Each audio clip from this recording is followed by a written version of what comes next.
Welcome. Hope you're all doing good. My voice cracked.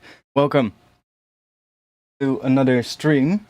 I'm gonna do some sound design today. I just want to continue making some sounds. I've been doing that in the last couple days, and I just want to continue that. So that's what we're gonna do. Welcome to that. I'm just switch or to my headphones first. I'll probably switch to my speakers later. Okay.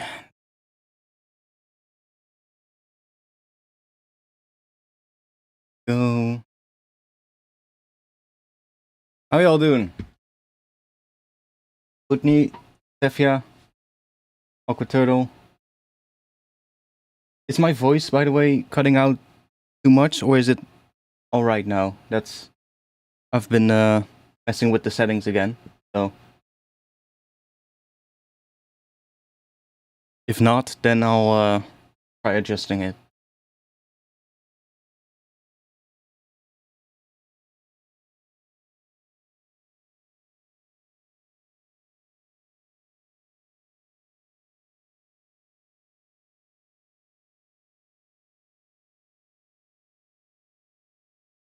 Borderline, but still okay.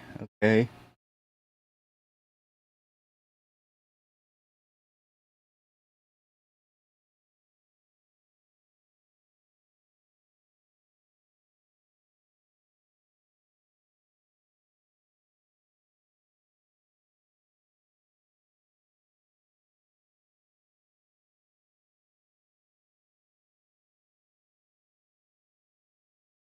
Let me just tweak it ever so slightly. It's a little bit lower noise gate now, so it should be a little bit better. See, has it saved that?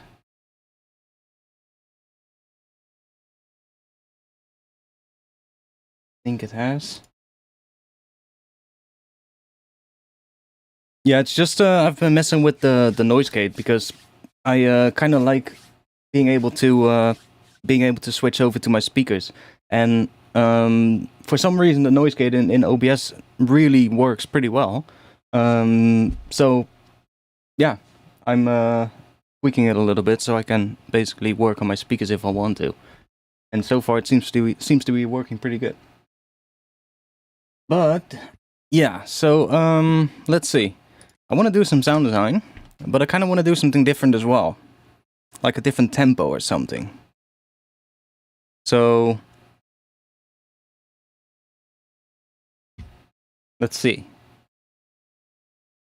Let's see what I'm feeling in terms of the tempo.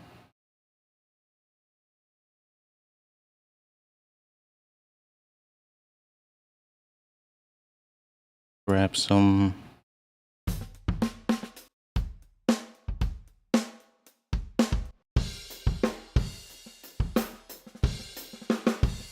Sure.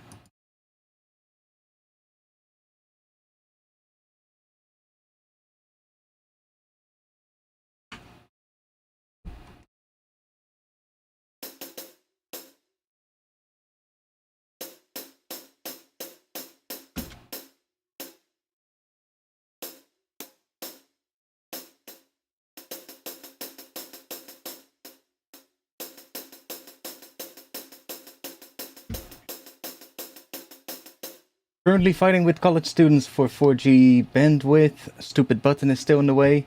My may have to catch the VOD. Okay, that's fine. You know, it's always online the day after or after the stream, so no big deal. Thanks for tuning in for a little bit. Yeah, so I think I want to do something different in terms of the tempo. So let's see what kind of tempo I am feeling today. I'm not really feeling 172. It's a bit quick, I think. So what do I feel? 120 something? No, that's too slow. 160? Maybe slower. Let's give it a little bit of a.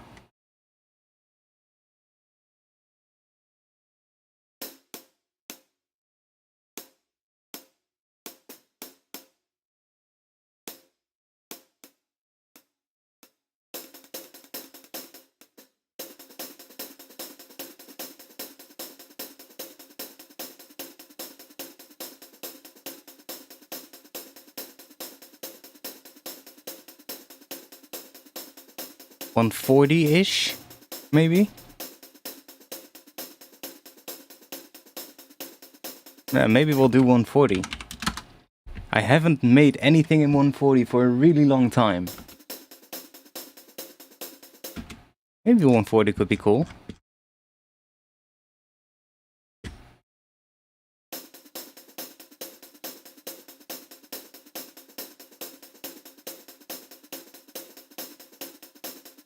A little bit of swing, maybe.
Okay. Let's grab a piano.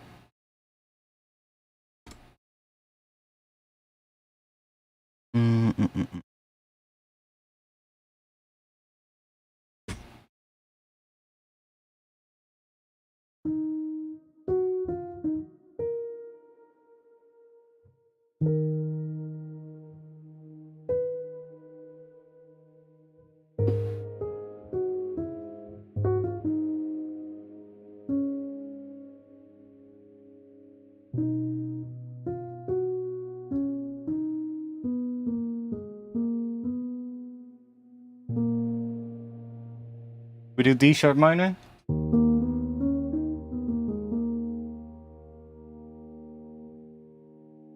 I also was looking into some scales, and I found a really weird scale. It's called what was it called again? The half tone, whole tone, diminished scale, I believe. It's really weird. It's like in case of let's say if we're in D sharp. Let me just make a MIDI clip so I can show it. Like if we're for instance in D sharp, you would get this. D sharp, then let's see, it's a whole tone, half tone, diminished. That's what it was.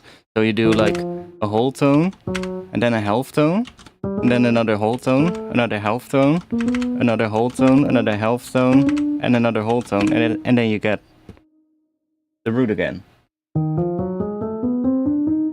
Which is a really weird scale, because every chord becomes like diminished in a way, I believe, or every chord has like a minor interval, and then some are like perfect minor chords, but other ones are like diminished, but there's also some major intervals, so it's really weird. And there's like all these weird patterns within it, because it's this repeating pattern basically going up. Not sure if we're gonna use that today, but that's just a little tangent. Like if we make chords from that, we would get F sharp, so minor, right? Minor. Then we get that. Another minor chord, another minor interval. Then we get F sharp, which is another minor interval. G sharp would be B, which also is another minor interval. And on A would be C, another minor interval. See, so that just repeats.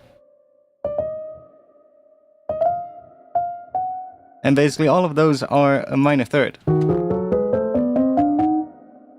And that's really interesting. That gets used in death metal a lot. Oh, yeah, I can see why, I guess. But then there's also these other options, right? Because like, for instance here, you can see this one we can also raise it one semitone to get a major interval. And the same thing applies here, and here, and here. Right, so all of those could also be major, which is really cool.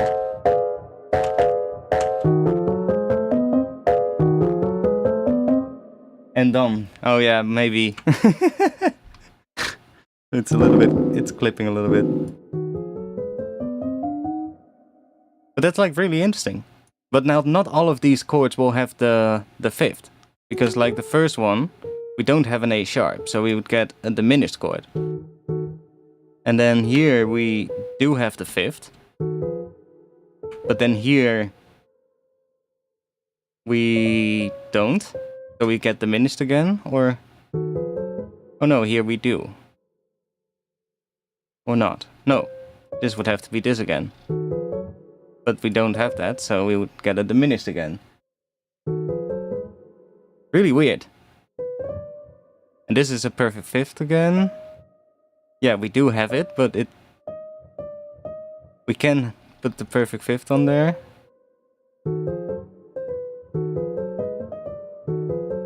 But we also have that one. It's so weird.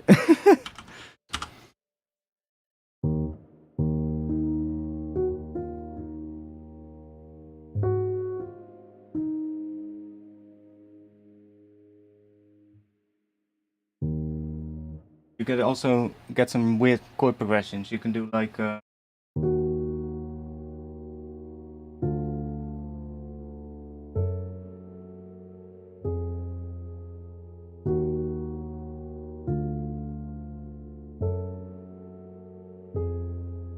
really weird, like minor intervals.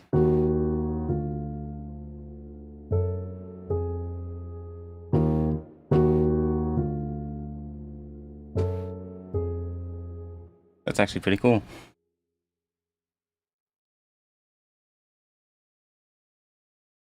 Like...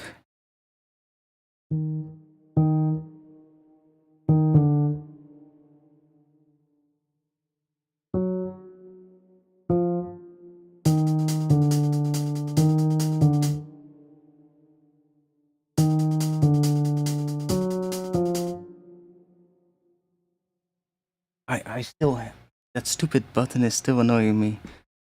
How long does it have to take YouTube to realize that the positioning of that button is so dumb? You're saying something about Russian composers, but I can't read. Instantly sounding like the great Russian composers, I guess.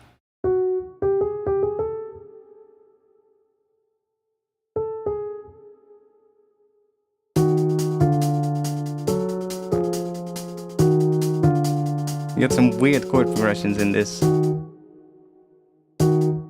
Anyways, let's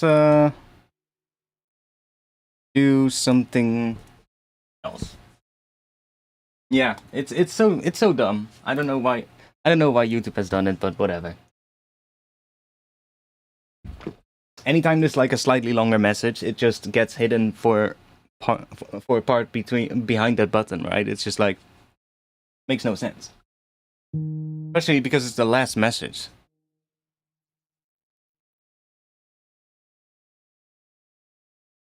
Like put that button at the top or something, that would make more sense.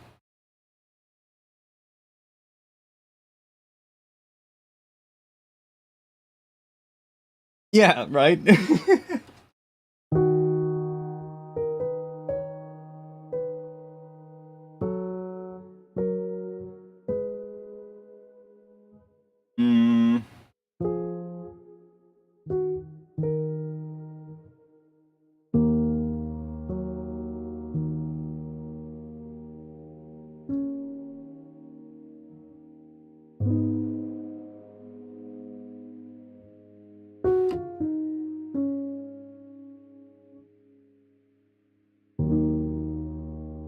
Ooh, that's nice. Luckily we have a capture feature. What did I play there? Just D sharp minor to G sharp minor? Back to D sharp minor.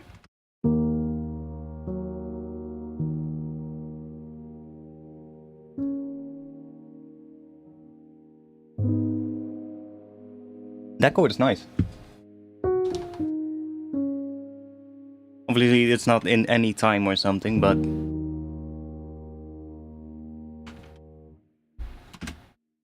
I guess we can mess with that.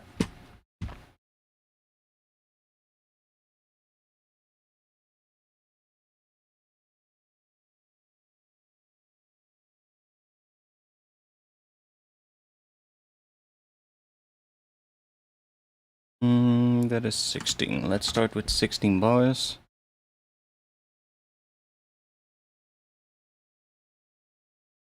And I guess we can have a D sharp just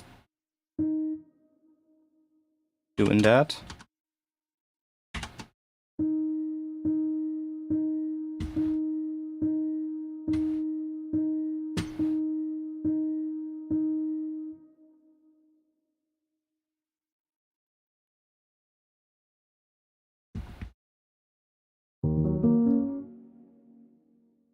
Copy that over.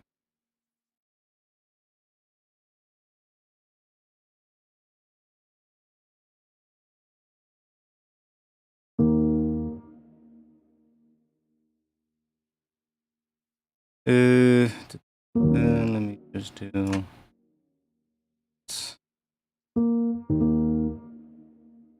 We'll just mess with that. See what we get.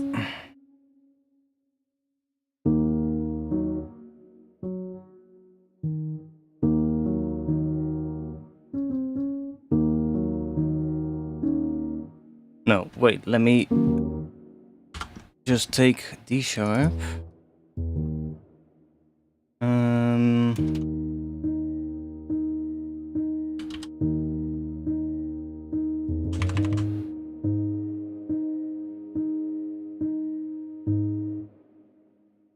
And then back down.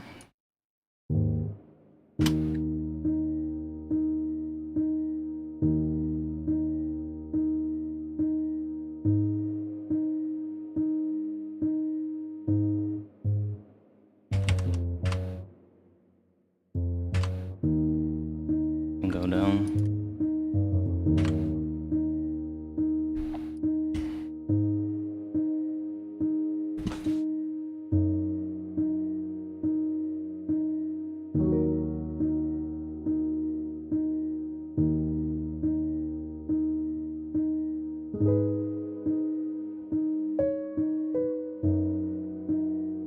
I was not quick enough to do the last one, but if I now do...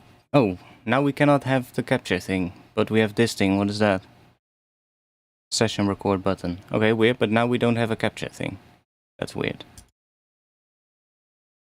We'll just do that then. Now we do.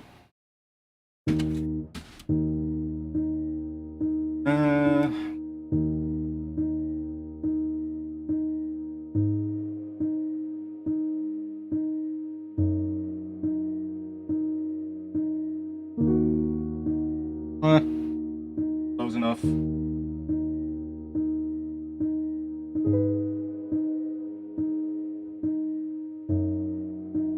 I'll figure out that last one afterwards. Hey, the first one is not here. Oh no, wait. That is the first one.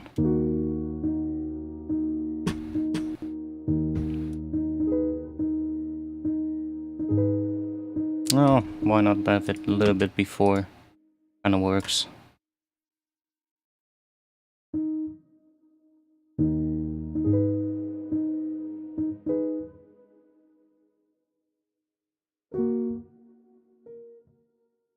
That one can be a bit low.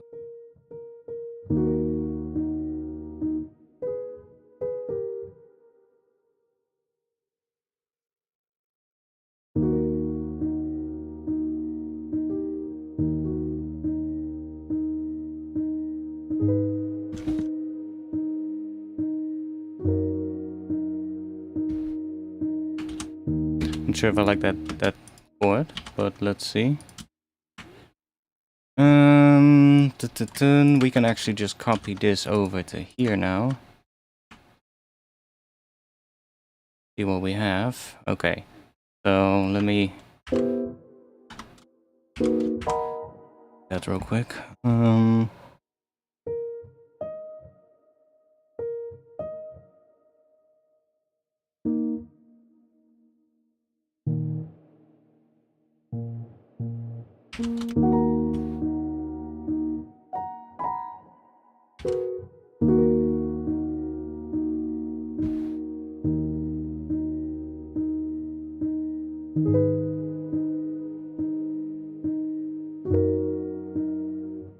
What are we gonna do here? I'm gonna try a different chord in the second half to see if we can find a better one. We're probably gonna mess with this anyway, but for now this will get us started with something. And this one we can get rid of now. There we go.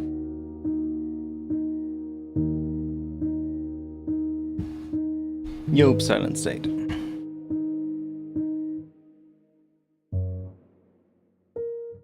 Okay, so what else can we do? We can...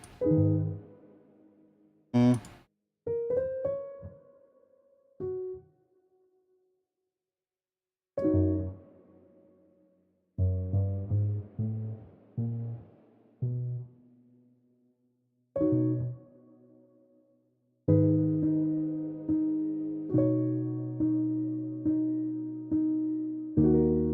that works pretty well, actually.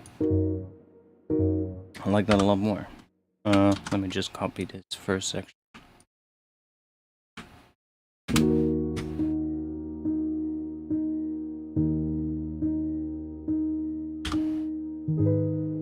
Let's leave this one here.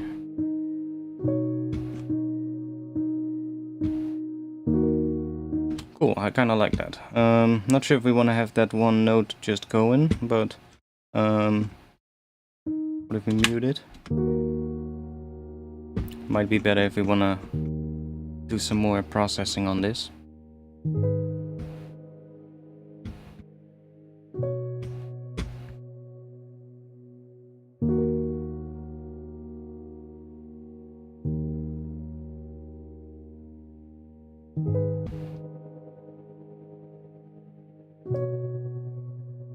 And let's group this. I have been really looking into a lot of the like the Max for Live devices, so I found some pretty interesting ones. Let me actually mute the portal for now. I have saved a bunch of them. My Max for Live folder. Let's see, MIDI tools.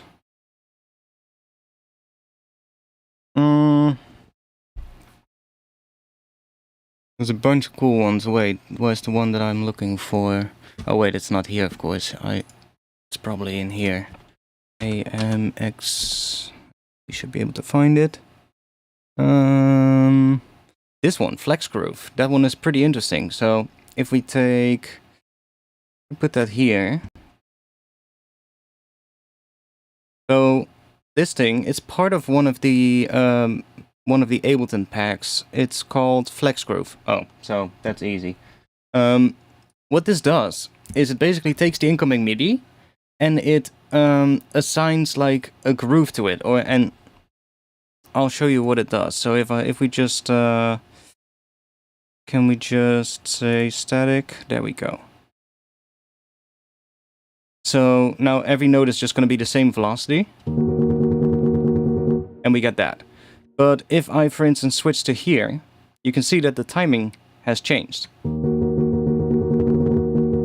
We get that. So we can also make that longer, for instance.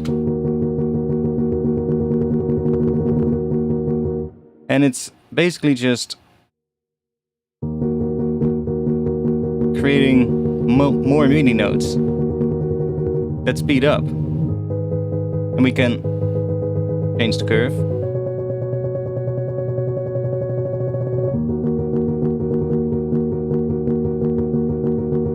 Or we can flip it the other way around.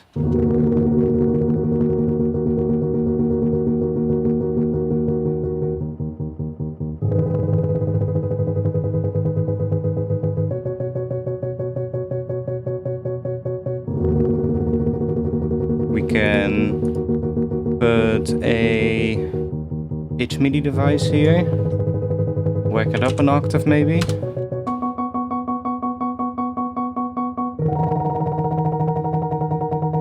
See how this can get really interesting really quickly?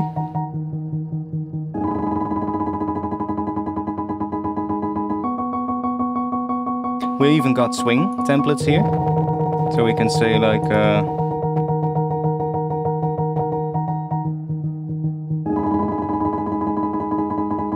assign swing to that. It's a really interesting device. And we got all these different modes. This one, for instance, we have like these different points that we can move around.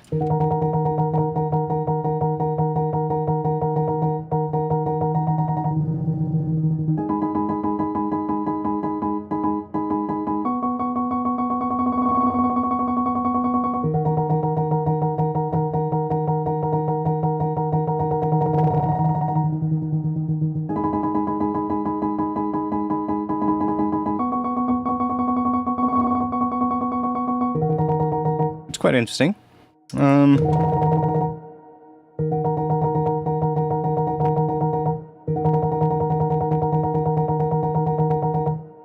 And I guess we can also change the timing. Yeah, we can do that here. So we can say if we want it to be, I don't know, 8 notes.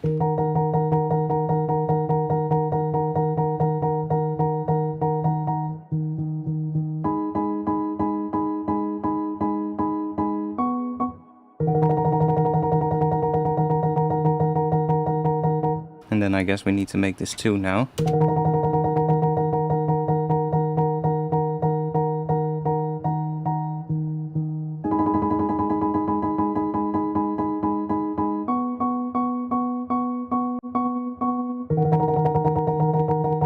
And let's say we want it to become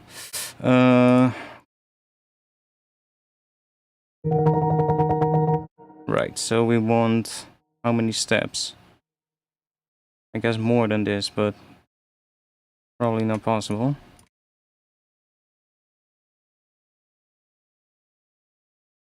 If we set this to 8 notes, there we go.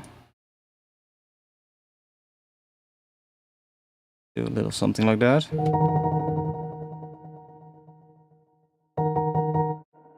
Or 1/4.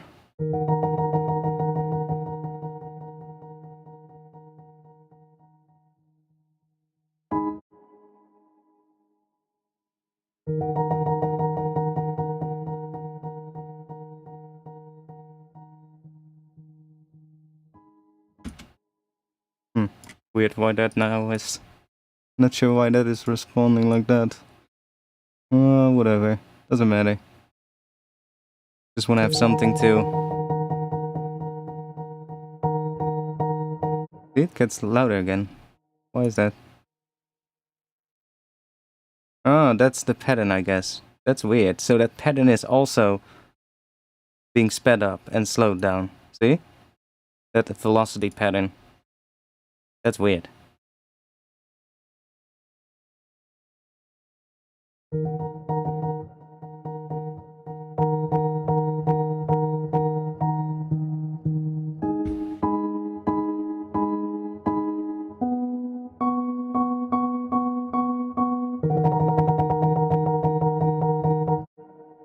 Not sure if we're going to use this, but just a little device that I found that was quite interesting. Now let's get into some, let's just do some processing on this thing and see what we get.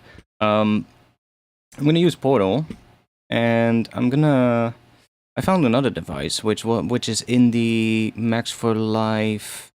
It's in another pack. Which one was that again? I believe it's in the Max for Live Essentials. I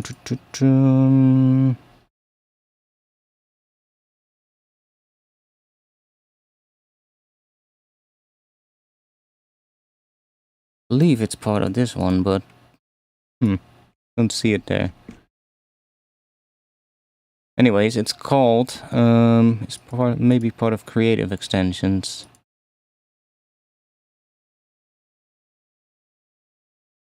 No, where is it? Part of device.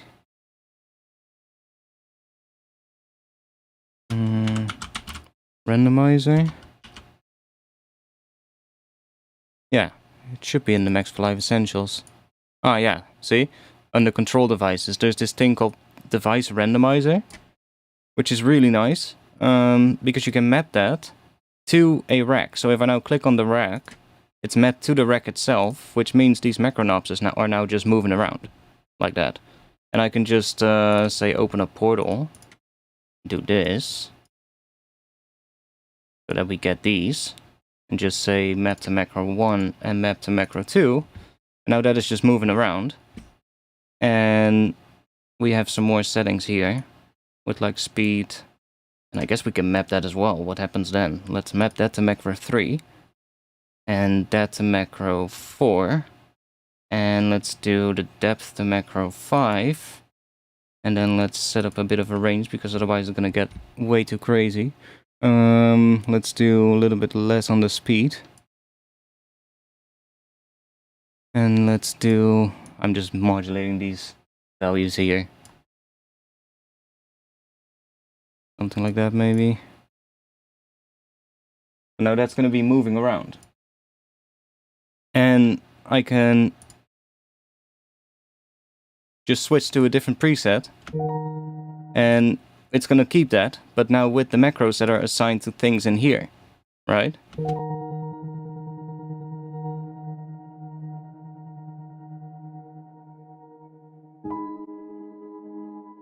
So we can just start, I don't know, putting some heavy compression on that so that we bring out some detail.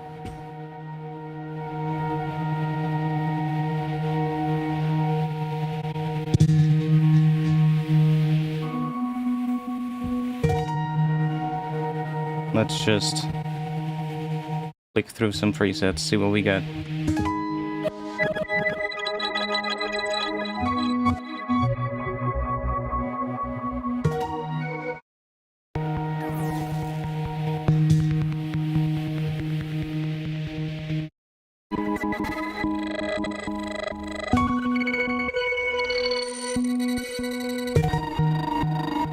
Because it's always moving around, you're just gonna get a lot of weird stuff.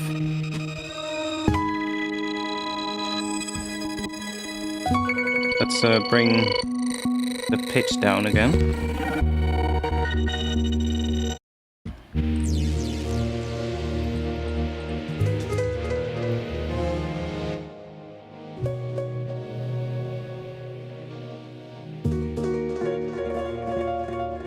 Ooh, kinda nice.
Ooh.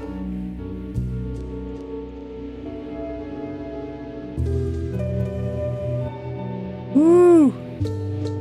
I'm not sure if it's in tune, but if it's in a particular key, but like we're just slowing it down now. That sounds really cool. Let's bring it up an octave. Ooh.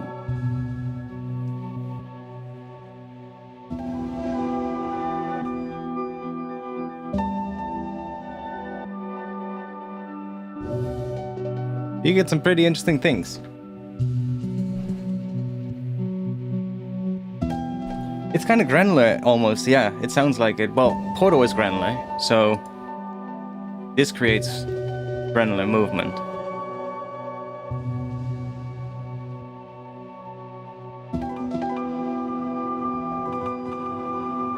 Ableton is lagging as well again. We've only just started the stream, now already.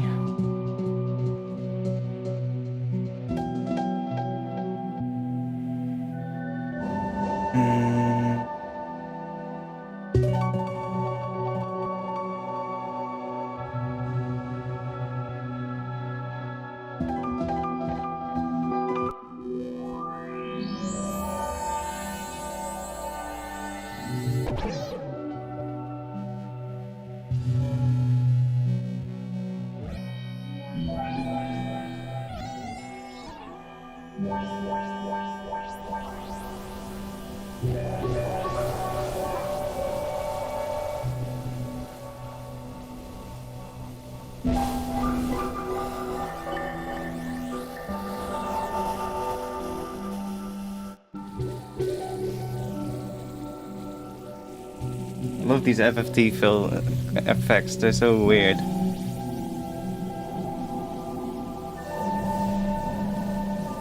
This one is not really working.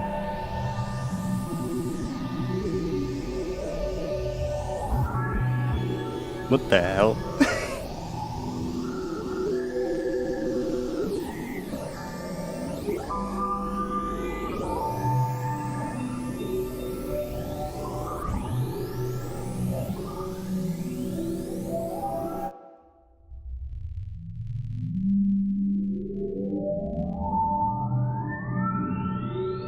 Weird.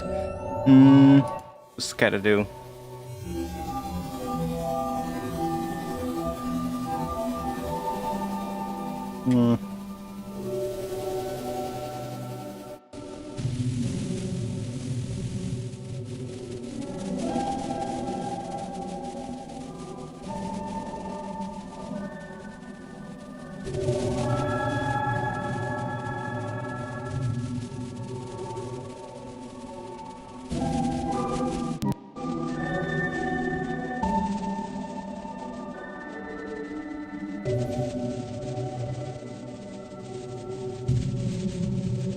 That noise, I have no clue where it's coming from, but it's coming from this one, right?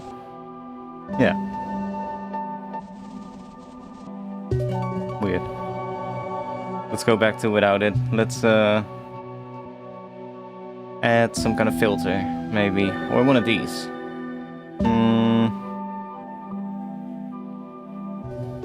What does the vocoder do? Oh, you get a frequency. Ah, yeah. Ah, that's not what I want on this. Or can we key track that?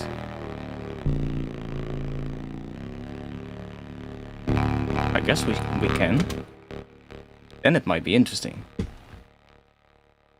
How do we do that? Let's see. If I add an external instrument in here. Or no, we can send MIDI into this, right? Yeah. Okay. And then I turn that on? Or not?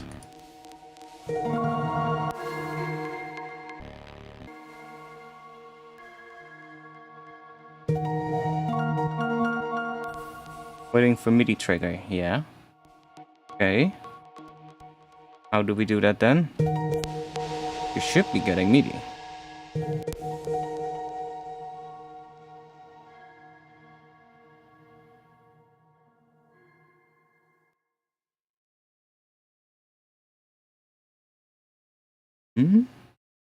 How does that work?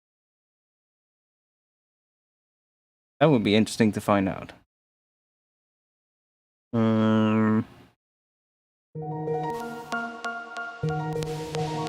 Why are you not?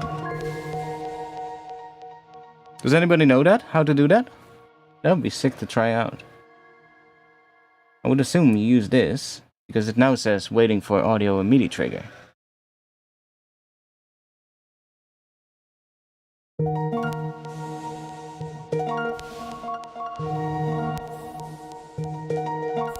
which should be sending to there now.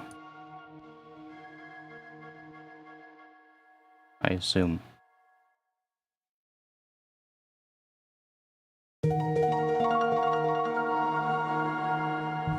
But it's not receiving anything. So I guess not.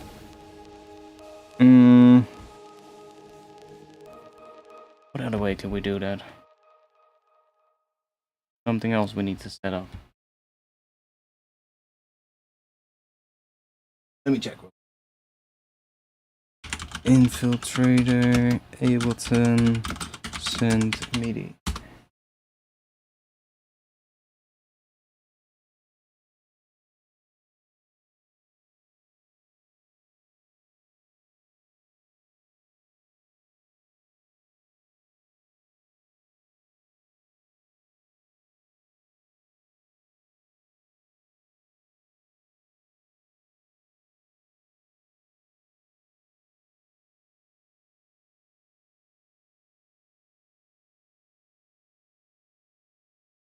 Don't see anything right away. Well, maybe it's not possible. Well, it should be possible because it says MIDI. MIDI trigger. Maybe we can only trigger it. Ah, yeah, I guess it's only gonna trigger the envelope. Can we not key track this? That would be sick. Well, let's not use the vocoder then. I'll figure that out at some other moment.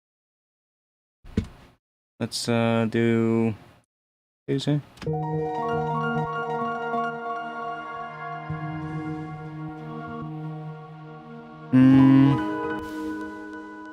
Why is it now still?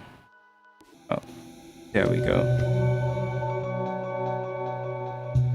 Not sure what key we're in now.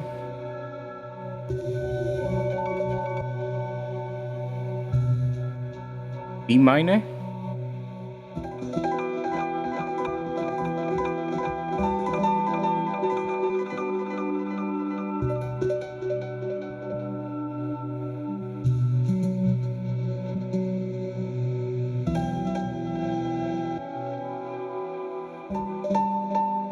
Grab a different sound.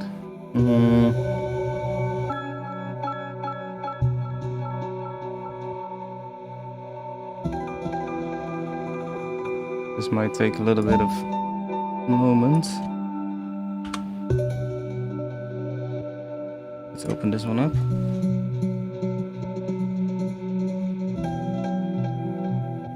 Yeah, it looks like B minor.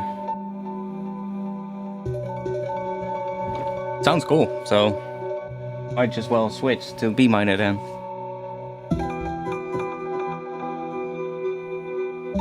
Or we can pitch these notes up higher so that it becomes D sharp minor again.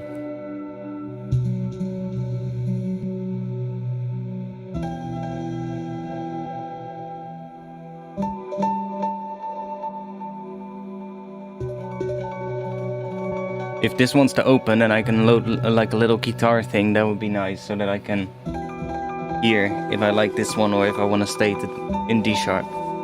But holy shit, Omnisphere.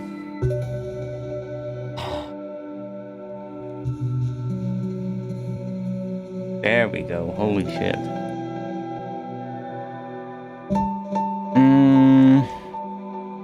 Let's load you.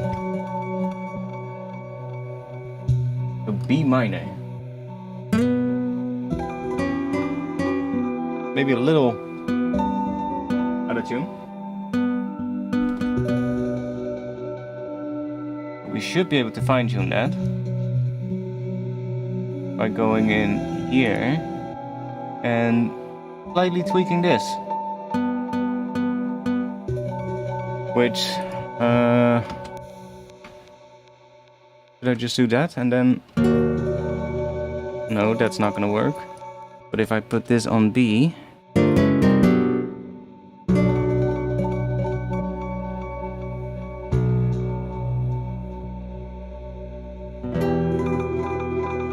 it's close enough.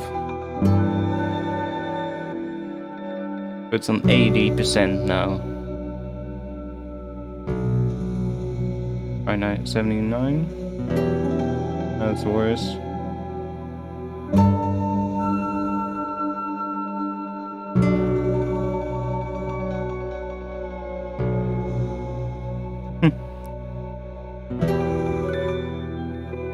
Heck, we could even do a little, let's do a little... that.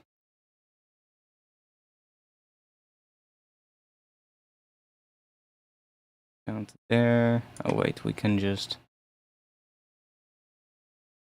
do that.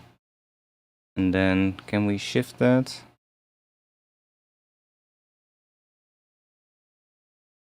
We'll just do that.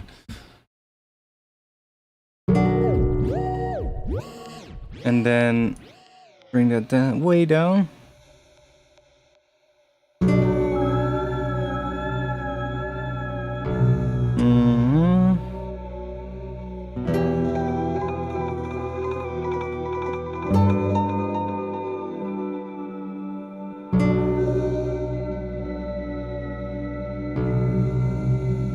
Oh, hey, how do you bring up those tools? Well, whatever.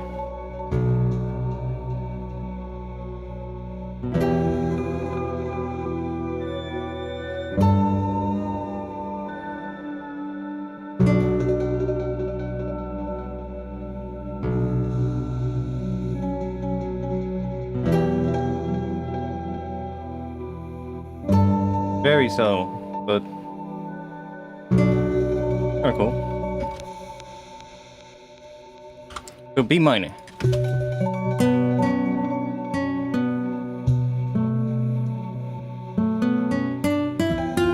Oh.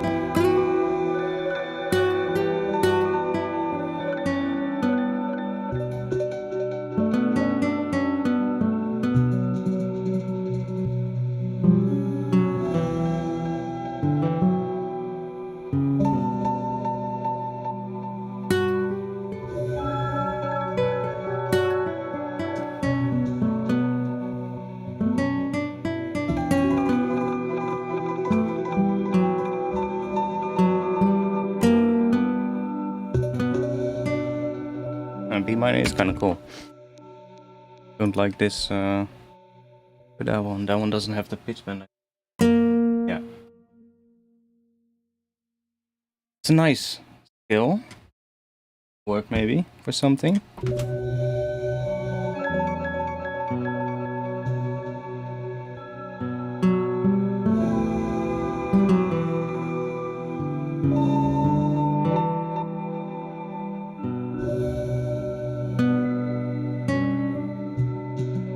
Is that second chord then? No.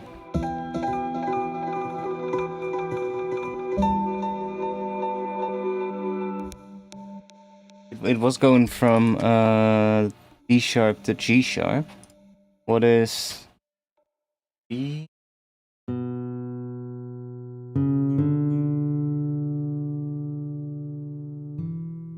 E.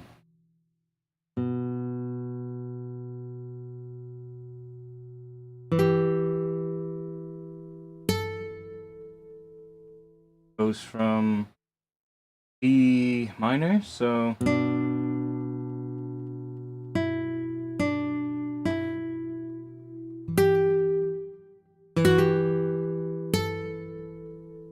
and 2.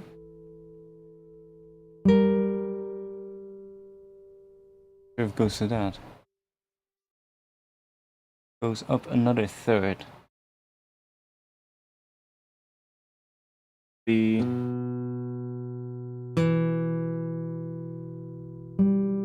The G, I guess. Good. That. That.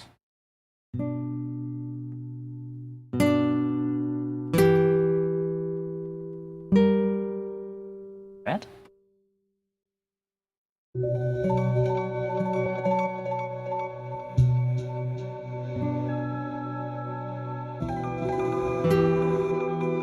Does still sound out of tune though.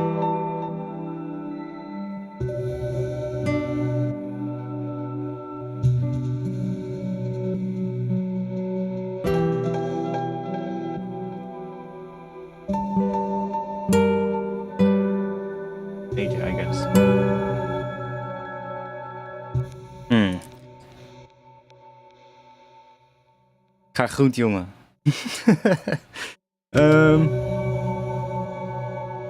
Whose ear is good? Is it slightly sharp or flat? From B minor.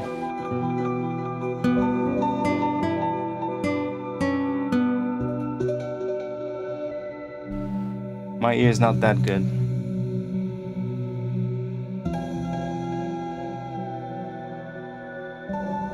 Like, we don't have much more control than that, so we don't have, let's say, 79.5. We might have to do some other stuff to make it right. See? That's definitely out of tune.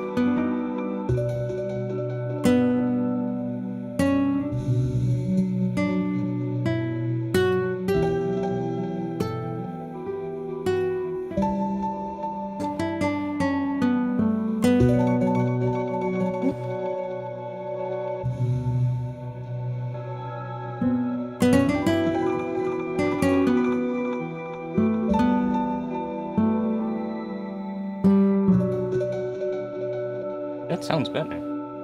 Now, I think.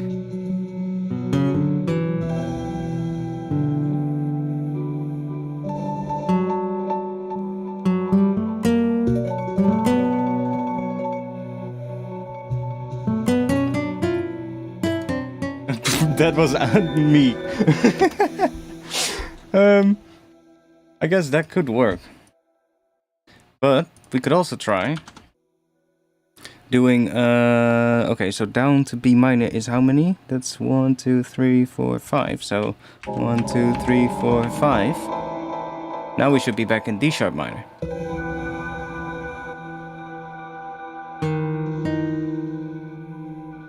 Really? That doesn't sound right. That doesn't sound right. Let's go back.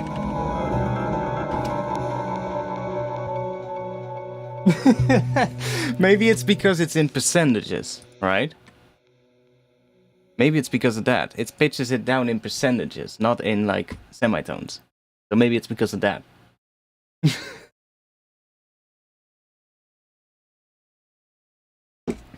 I was so confident. There we go. D sharp minor. No, definitely not.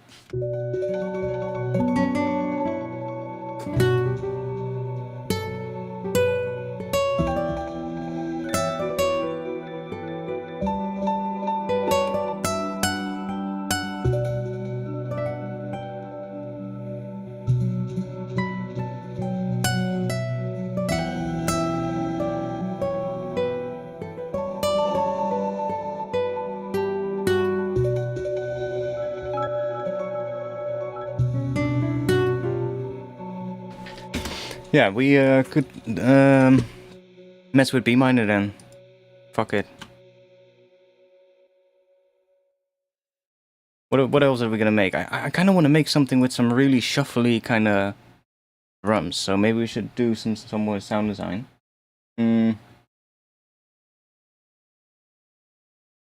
That was beautiful. I do like this progression a lot. So with and without the processing, like even if we, although then it's not B minor, but let's make a variation that is B minor.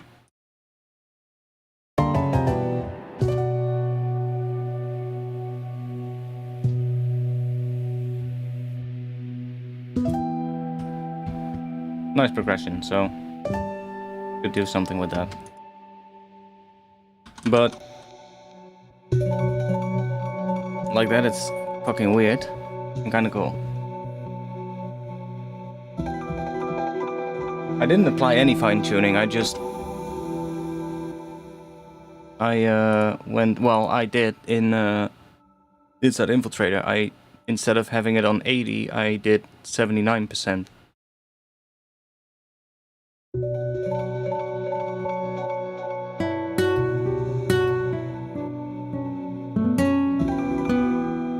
And that sounded kind of more close.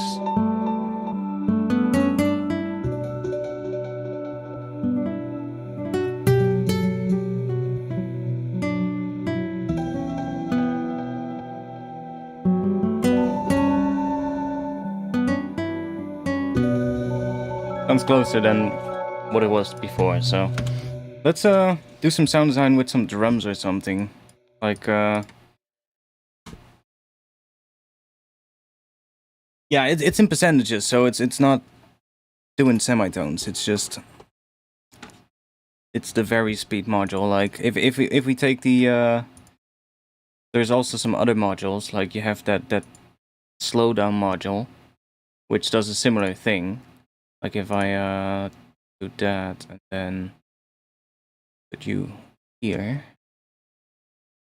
Or no, that is this one. Like you also have that, what is it? Slow module, which kind of does a similar thing.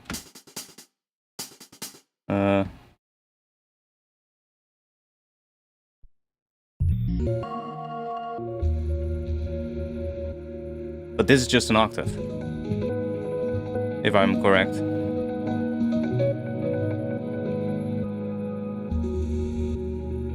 And then you get an octave and a fifth.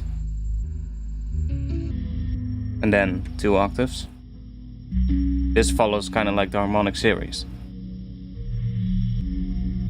But I like that Vari-Speed module because you get that fine control, and then you stumble upon these ones in between, right? Where you're like, oh, what's this now? This sounds really cool.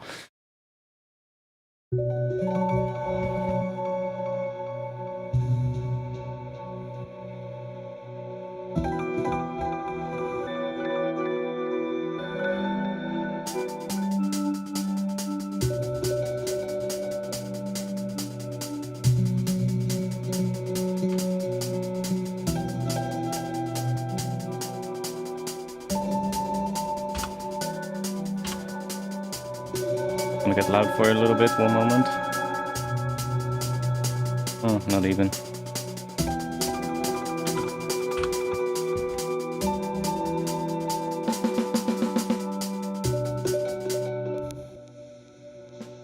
Make some shuffly snares.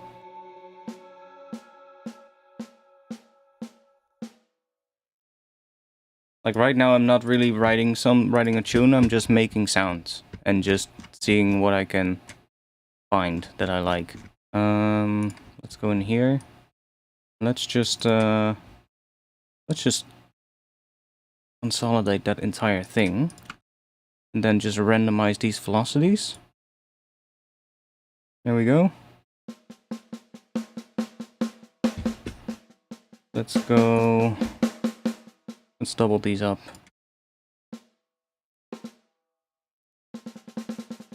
And let's do that again.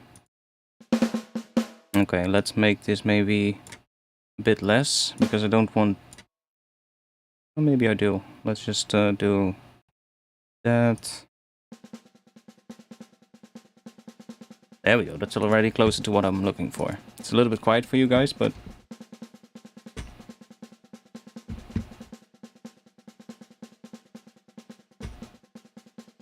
Okay, let me just make that a little louder.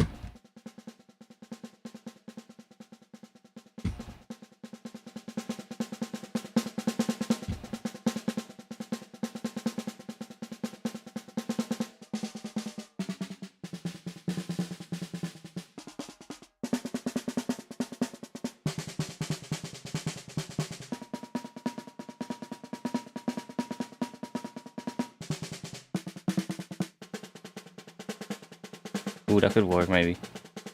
It's like almost like a marching kind of band kind of snare.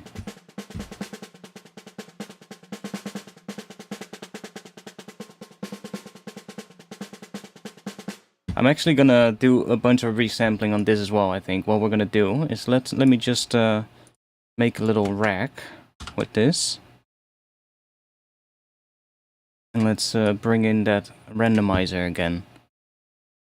Max for life, Vice randomizer, let's put that in here. Let's map that to the rack. There we go. All the macros will start moving. And by the way, how I found this one, I was just watching some tutorial or some video on the Cohen Sound Patreon, and I saw this this device, and I was like, wait, do I have that device? And I looked in my Ableton, I was like, hey, I have it. Why did I never see that?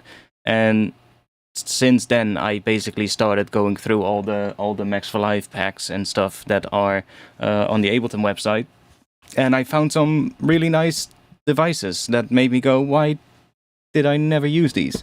And I actually downloaded a shit ton of ones from the Max for Live device library as well.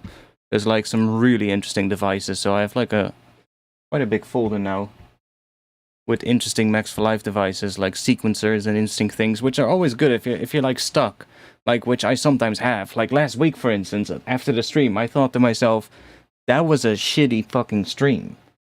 Like some of you might have liked it, but I actually didn't really enjoy last week's stream because I got kind of stuck with sound design, and that shouldn't happen, right?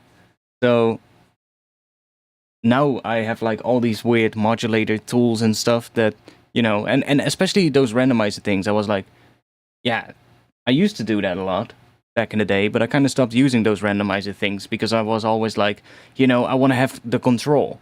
But why? You know? Why? Why don't you just sometimes let, you know, Ableton just move some stuff around and see what the fuck happens, and you'll find some really cool things, most likely. And ever since then, I've basically been doing that the entire last week, and that's how all the Patreon samples that I dropped today on Patreon came to be. Basically just me just sitting there, just making some weird sounds and just letting Ableton randomize the hell out of it. And I got so many interesting things. Yeah, exactly. It was mostly just me being like, no, I don't really like randomizers and generative things because, you know, I don't have control over what comes out of it. But you kind of do, you know? You can set ranges for all of those randomizers, right? So you can kind of still get control. But if you do it that way, you can get a lot more cool stuff. And sometimes even if it's just completely random, you'll just stumble on things that'll make you go like, oh, that's an interesting sound.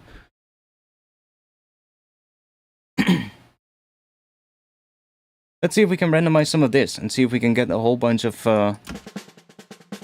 snares going. Like I think we can we map these things? No way. Oh wait, configure. We cannot? That sucks. That sucks. Okay.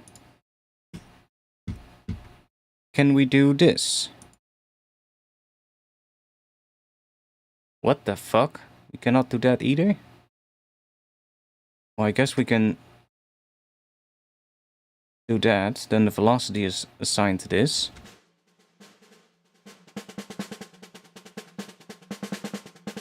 Which is also random, so we get a little bit of attack on these things. But that's a shame. Why we cannot just automate these things? That would be much nicer.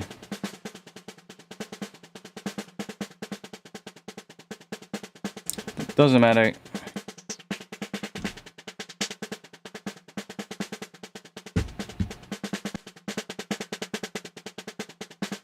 Or maybe a little bit.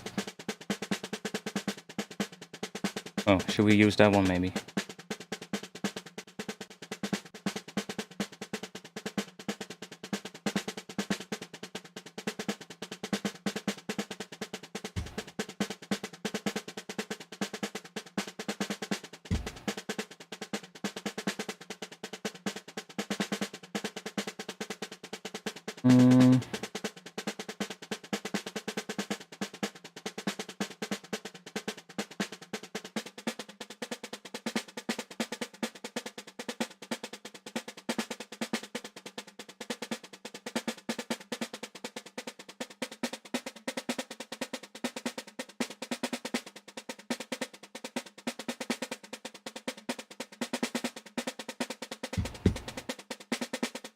Go back into the MIDI clip and randomize it again so that we get more louder ones as well.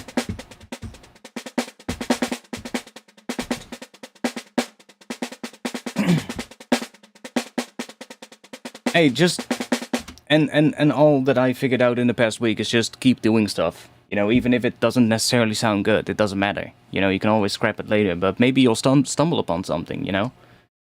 Maybe it'll just take shape at some point and merge into something different.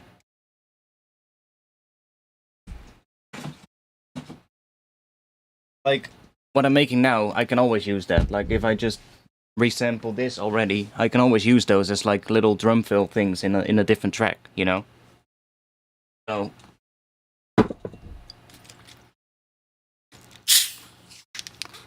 it doesn't matter if it fits this or not.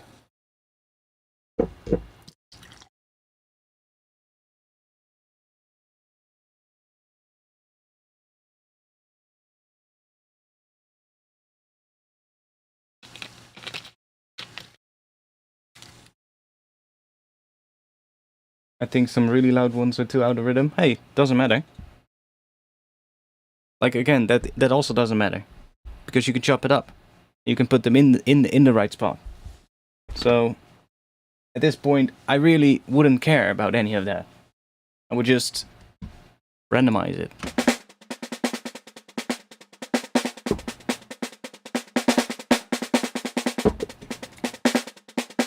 Let's do some more stuff. Let's I don't know, the vocoder on it. I mean, if we cannot automate the stuff inside of Addictive Drums, then we're gonna have to do something outside of it, I guess. So let's do modulator, maybe.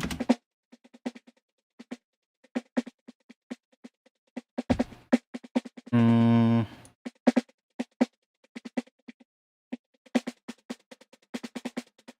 a bit here.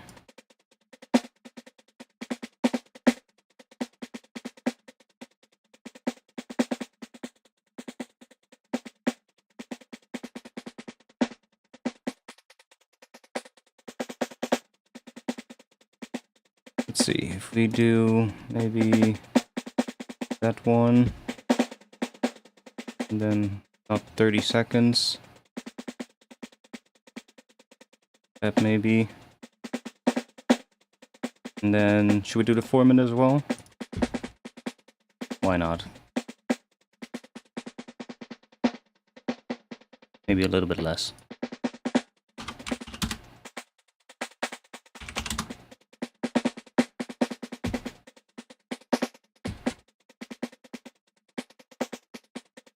Don't really like if the 4-minute is moving around, so let's just set that somewhere.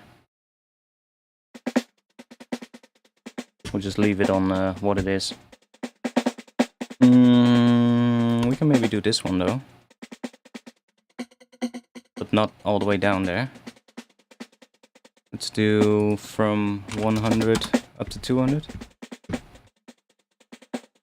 Maybe the gate as well. Up to -6.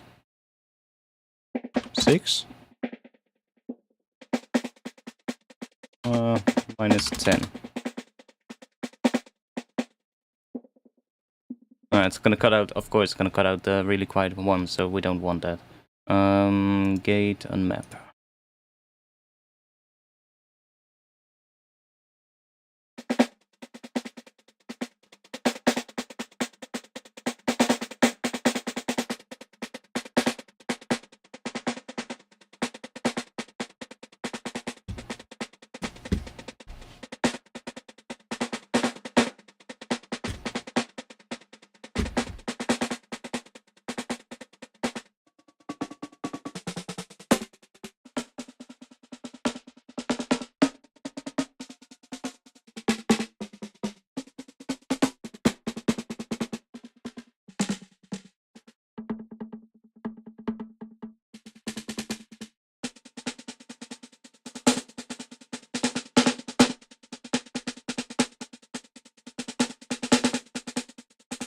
That one is also nice.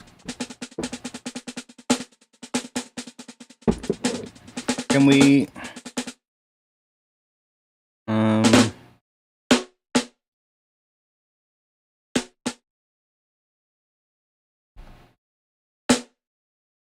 1, 2... let's see. 3, 4...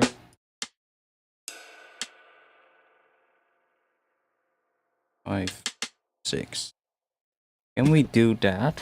MIDI random choices 6, and then chance up a little.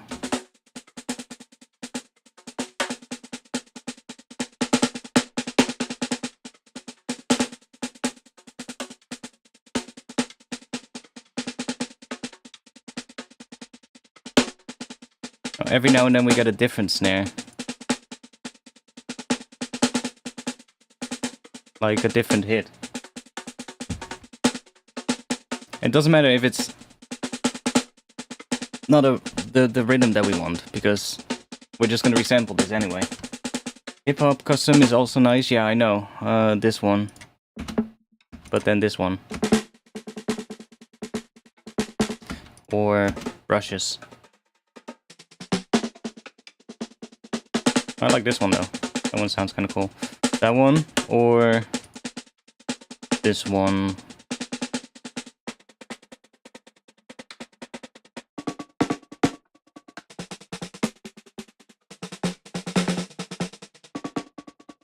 This one is kind of cool.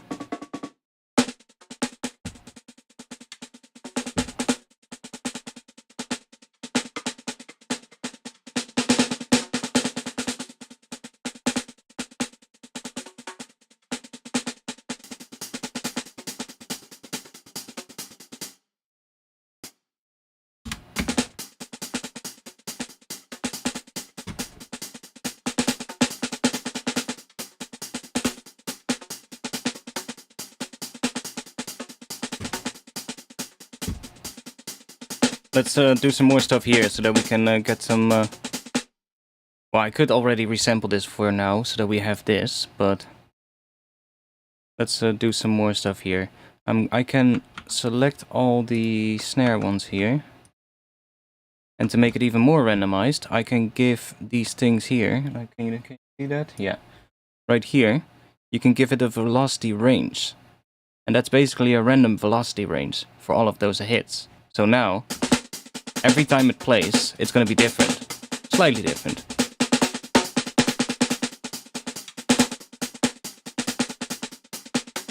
And if they get a bit too loud now, we can always back them down again a bit. And then maybe increase the velocity range.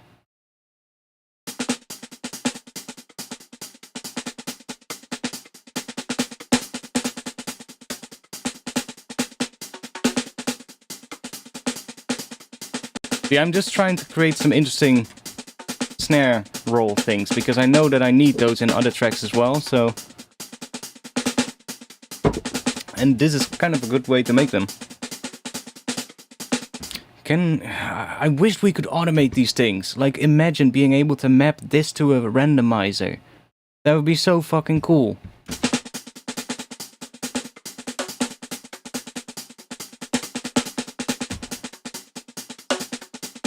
This snare's nice.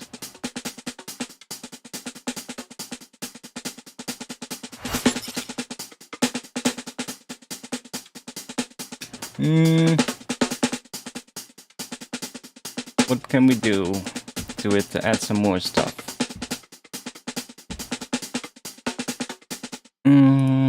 I wish we could automate these things though, but we cannot, so whatever.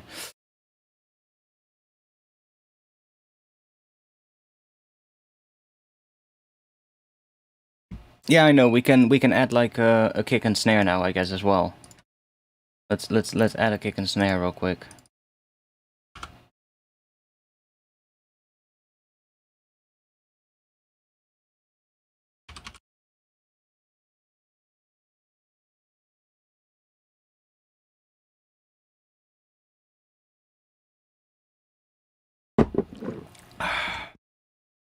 Oh, kick and B?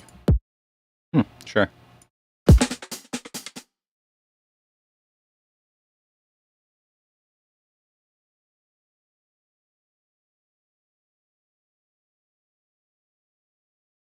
Let's find a snare. Snare.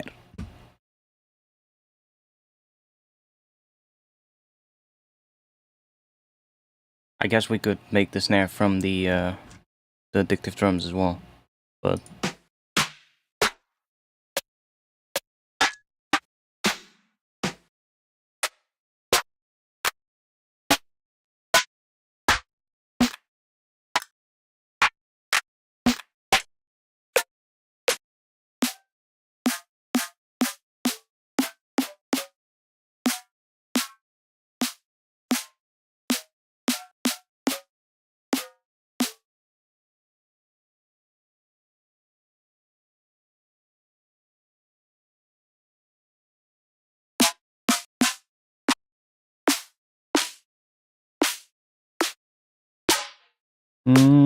let's grab. Let's do. What are we gonna pick? What works?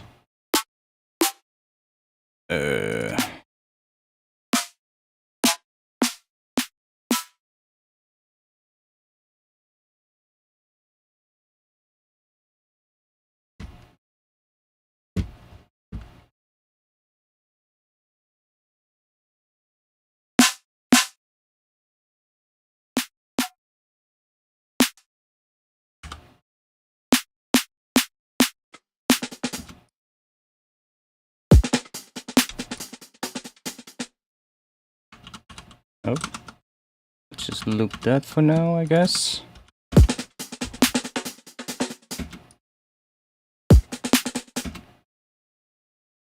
Where are we gonna put you? Bit loud, that kick, so let's bring it down a bit.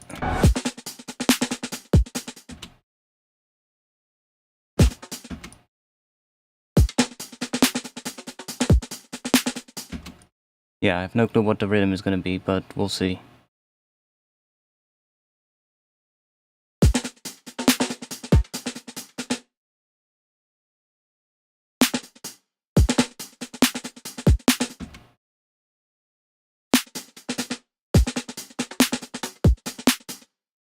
We need to listen to that without that.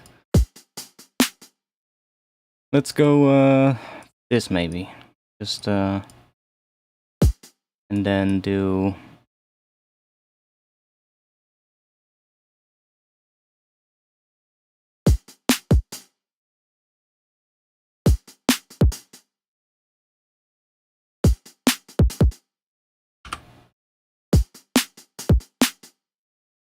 yeah, no clue. Let's I have a better idea.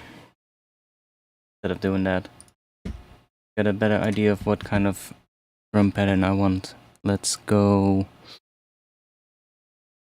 drum loops.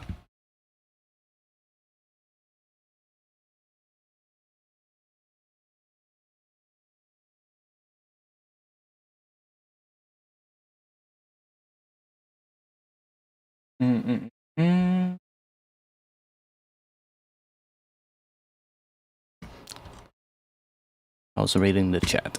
Let's grab some of these maybe and see what we get.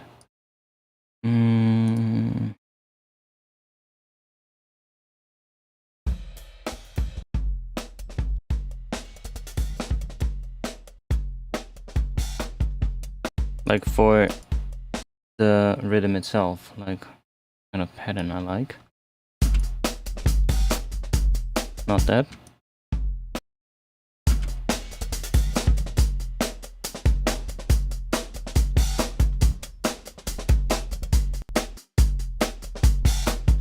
Kind of want something more. Oh.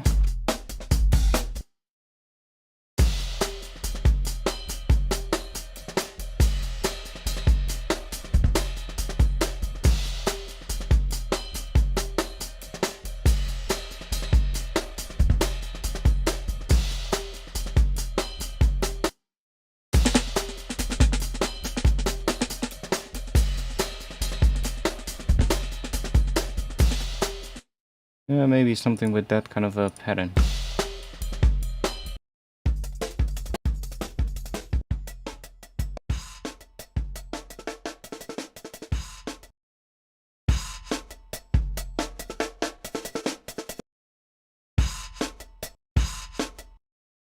doesn't do that. Okay, weird.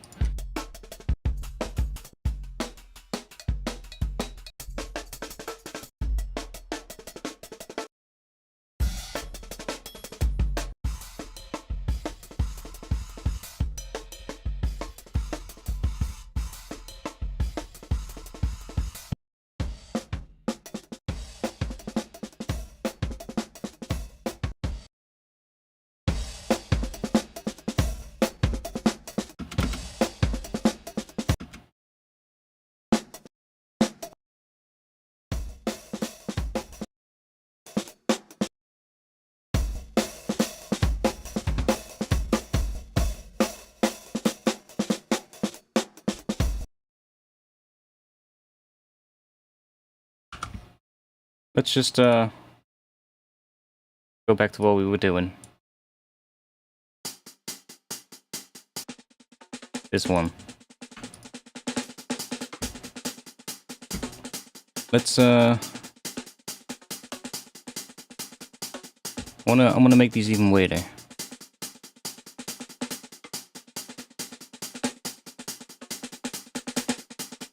Let's see what else we can put on it.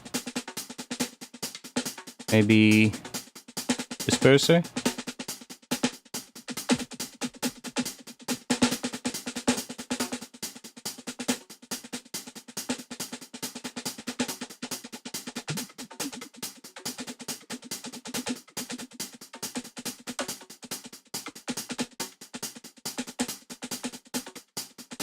Sure. Something that makes it really different. Or weird. Let's see. Let's throw a phaser in the mix, why not?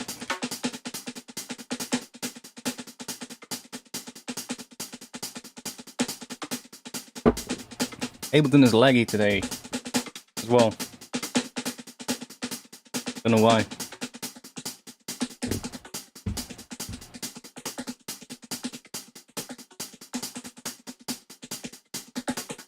Let's map U to a macro. U. Let's do U. Oh, that's maybe a bit much.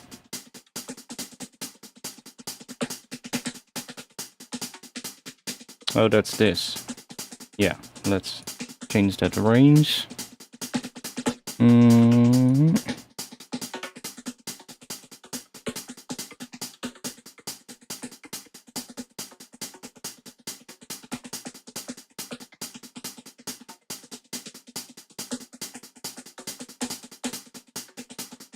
Okay, that's adding some more stuff. Let's make it a bit wider as well. Let's do some that.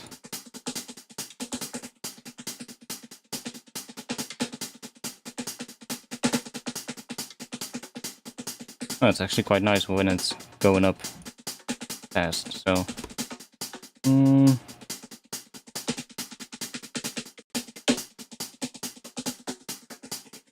don't want that to go up all the way though, so let's do, I don't know, up to 50% or something.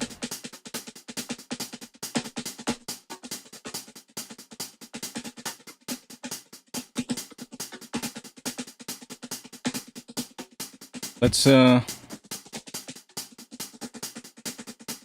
go and put another modulator in here, something that adds more movement. Let's put an envelope follower in here. And I'm gonna put it all the way at the start, so it's responding to the dry signal. So we get quite a bit of variation in this. Like that maybe. And let's put an EQ in here.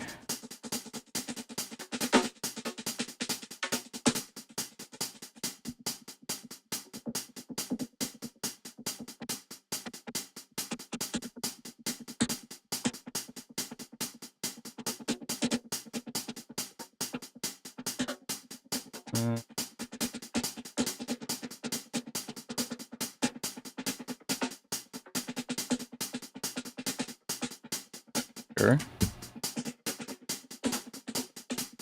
Maybe put that here. I want one of these to go down. Yeah, it's the chorus. Chorus is going up way too high. Why is that? Where are you? Here.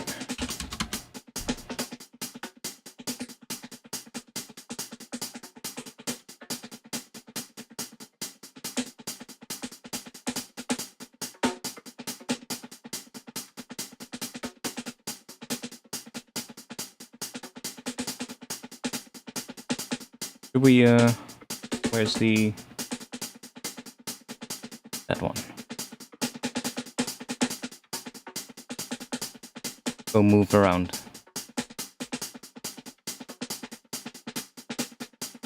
Please ignore. What? What? I'm just looking at this. What the fuck is this? Please ignore. Sad smiley face. What? What? Lol? What?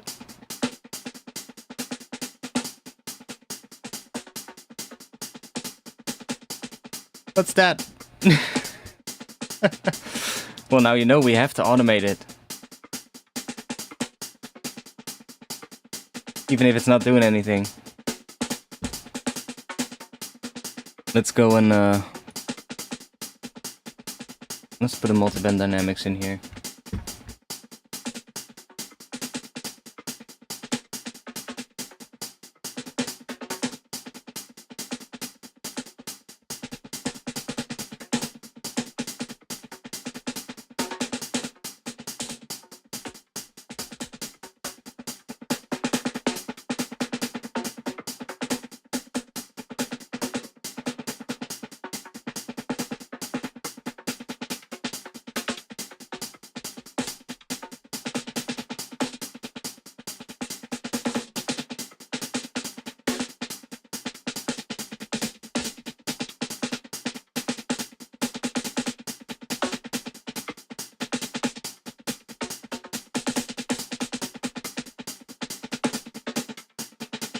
Like, the multiband dynamics can really help to make sounds more interesting. Or just shaping the envelope of these sounds.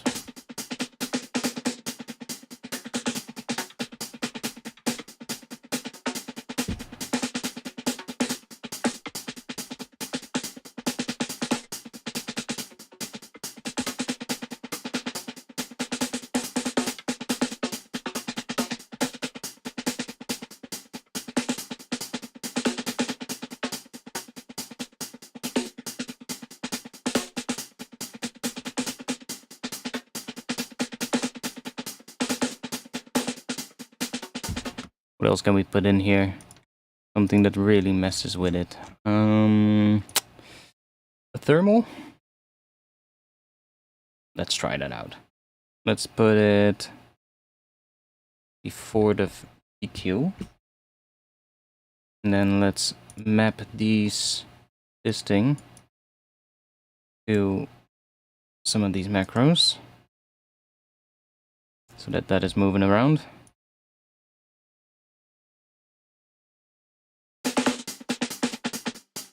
Now we might get some really weird shit.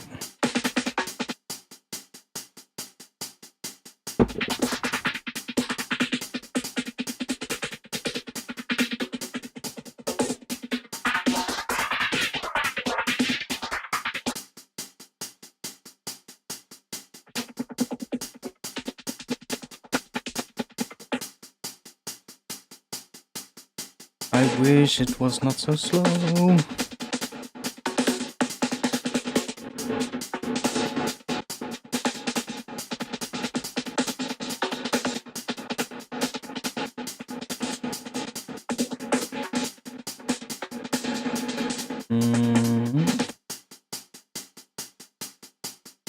Why everything is slow today? Oh, there we go. Add some more movement.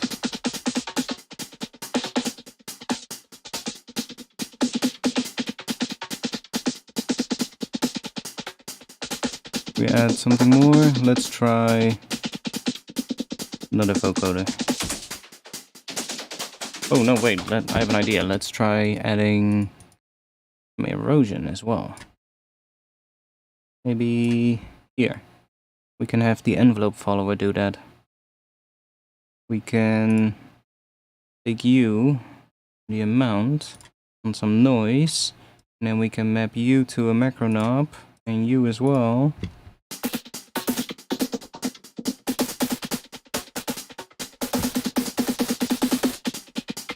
And then where is the range of the erosion?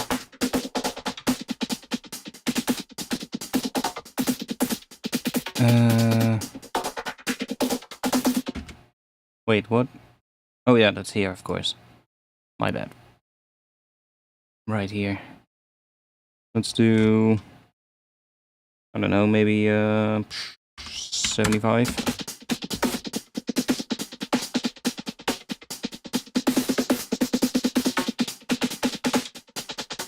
Let's go in here and let's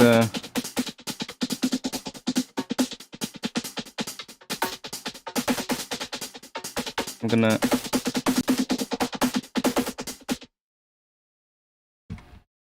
this. We want track 11.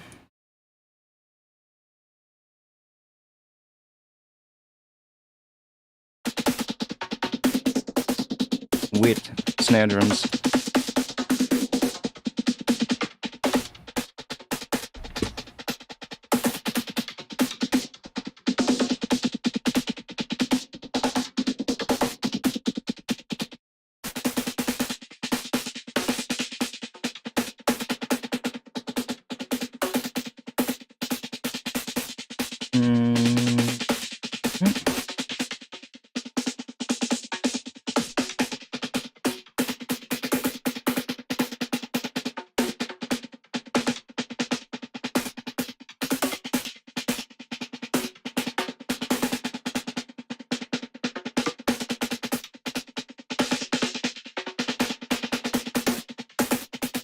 The one thing I hate about my thermal, and I don't know why it's happening, is that it loads presets slowly. And today I updated Portal, and now Portal is doing the same thing. It's so annoying. So, output, if you're watching, if that helps, I updated Portal today to the latest version, and now Portal is also doing the slow preset loading. So, if that helps tracking down why it's happening, and if not, then I don't know, but it's such a weird thing. I don't know why it's happening. But it's quite annoying, you know, when you're using it. I'm also gonna do a little one without the, I guess without this rack, because I do want to have some of those. Snares, so let's just call this snares. Snares.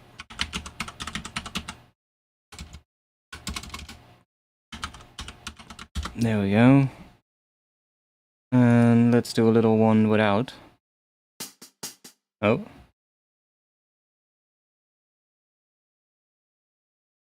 Oh, we need to do without this. And I guess with the saturator. Yeah. I want to have these as well.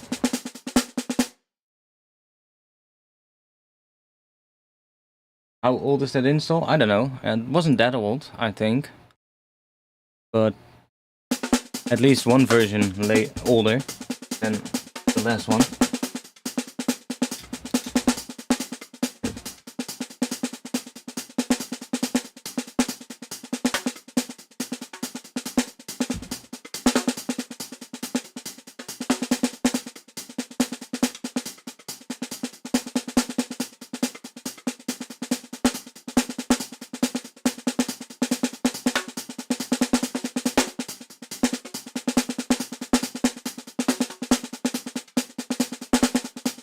Like, this is always helpful to have snare rolls like this on 16s. Oh, wait. You know what? I should do this without the groove, because I'm adding a little bit of swing. I should do it without the groove, so that I can then just afterwards just use the beats mode to 16s, so it's exactly on 16s, and then I can add the groove to that. That makes it easier to use. So let me just, doesn't matter that this one is, let's just do that.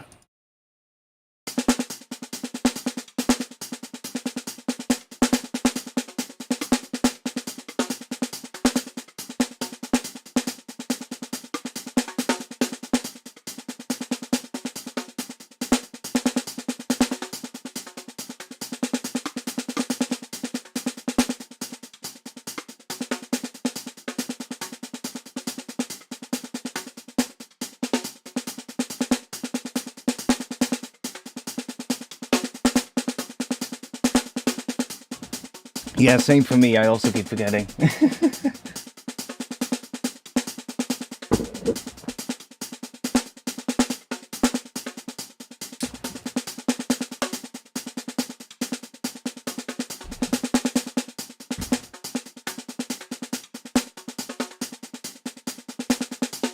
There we go.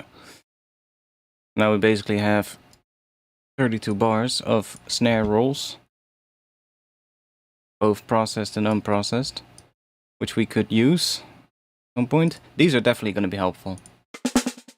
Because right now I can go in here and I can say, for instance, do beats mode on here, and then do that on 16s, because I know that these are just 16s hitting all the way through, and then I can then bring this down to make them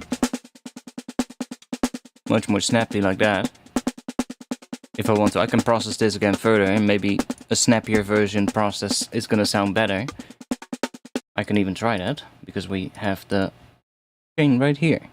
So I can, if it was an audio effect track that I had mapped all these things to, I could have just copied it over. Note for the future. Do that randomizing stuff in an audio effect track and not inside an instrument track. Hey, you learn every time. Guess we're not trying it out, but you know what, you get what I mean, right?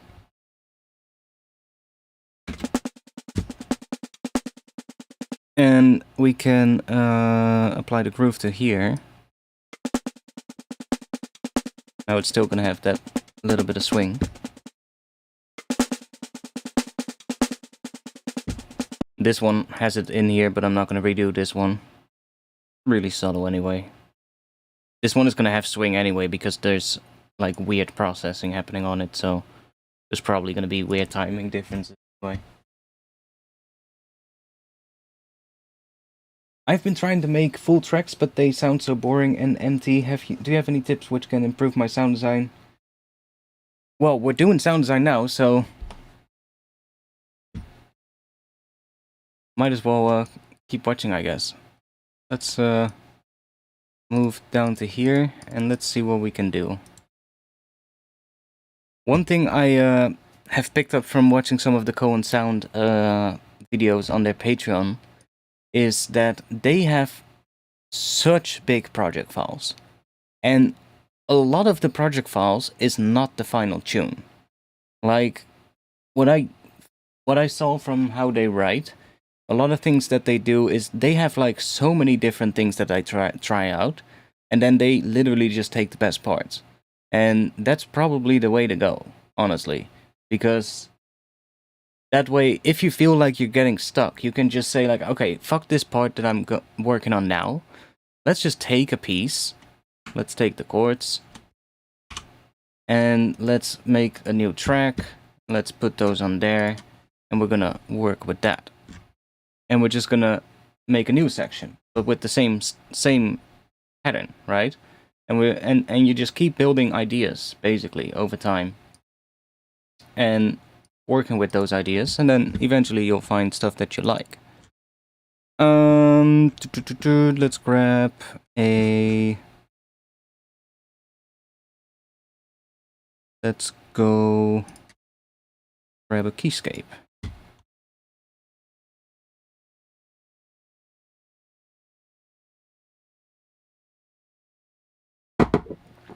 Let me save as well, by the way.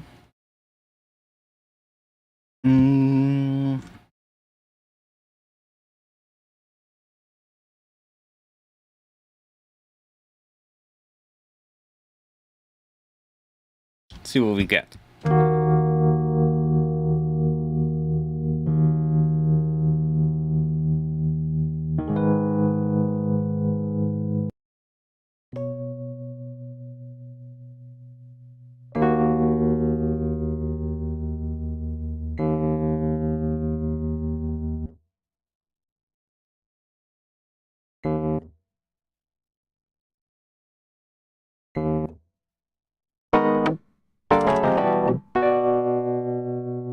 B minor, right? That's what we were doing.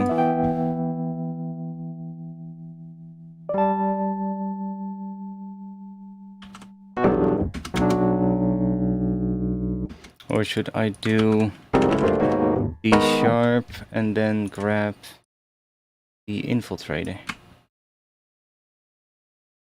Go. Put that on here. Then let's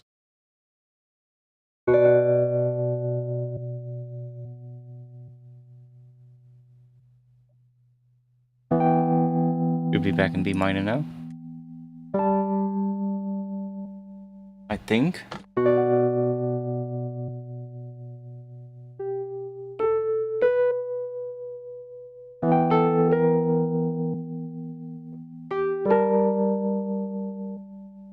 Wait, of course, if I'm gonna play this one, then in B minor, then it's not gonna be B minor. Because we're pitching it down with infiltrating. Let me, what is this? Guitar? Yeah.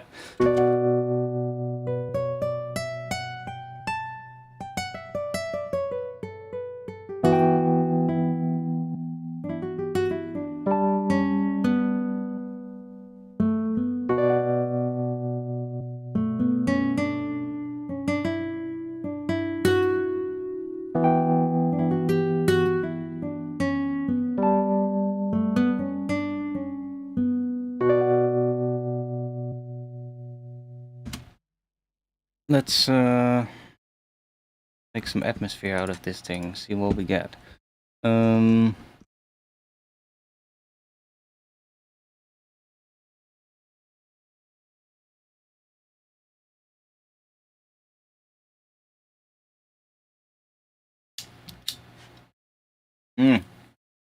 You can do so much with just stock Ableton. So,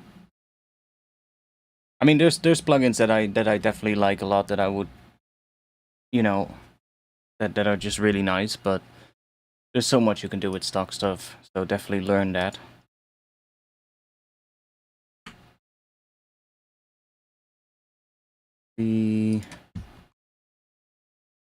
Well, I do have one weird thing that I found. Let's see. In my Rex folder, it should be under granular. We have, where is it? Super slow audio 2.5. Let's put that on here. So this thing, if we turn record audio on here, it's a little bit hard to see because of my Ableton skin and the text of this thing not changing to white. But this first thing says record audio. Now the audio comes in here. And we don't really hear it change. But if I bring this up, which is a little bit weird because it says wet at the left side and dry at the right, but it's actually the other way around. Because if I do this, we're gonna hear the wet signal, and then I can bring this one up or map this to something. So let me grab an LFO, or yeah, let's do an LFO. Modulators LFO. Put that here. And we're gonna set this to random. I'm gonna have that switch every beat or every bar. Yeah, sure, why not? And we're gonna map that to this position. And then we're gonna put some more stuff on here in front of it. So let's grab like a long reverb or something. Or a grain delay. That could be cool. Grab a grain delay in front of here. Maybe pitch that up 12.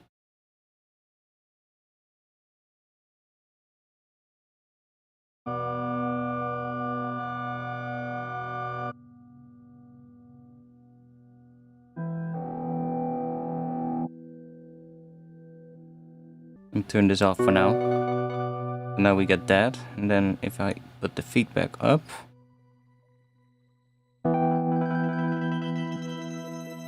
Get that.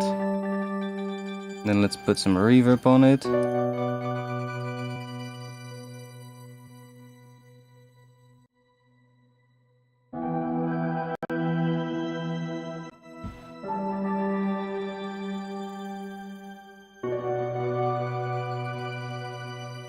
Now if I turn this back on, because now we have some more stuff.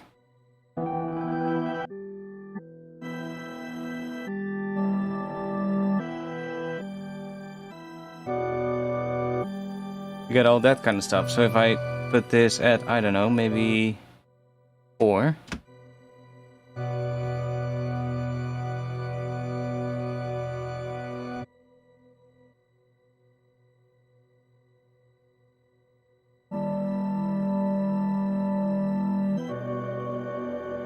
Now I get this really weird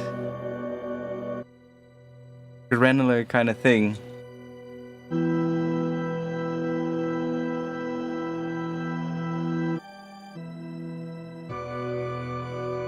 Almost sounds like a church organ.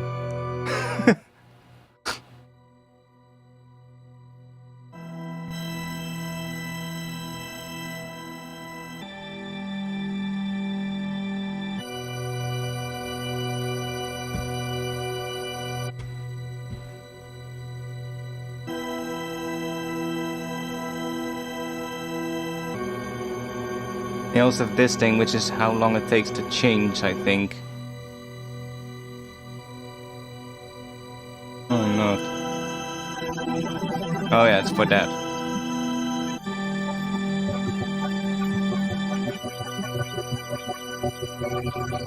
But we can create a similar effect here.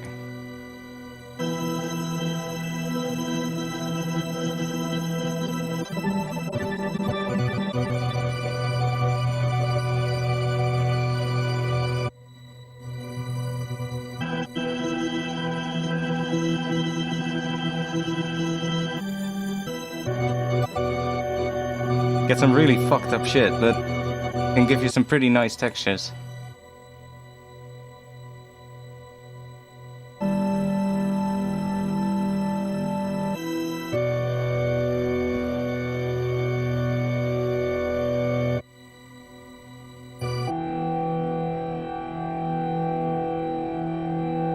Yeah, exactly. Just doing stuff that you wouldn't normally do. That will probably give you interesting things.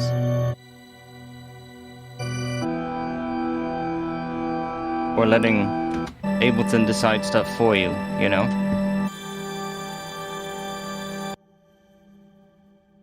Oh, let me actually just record that.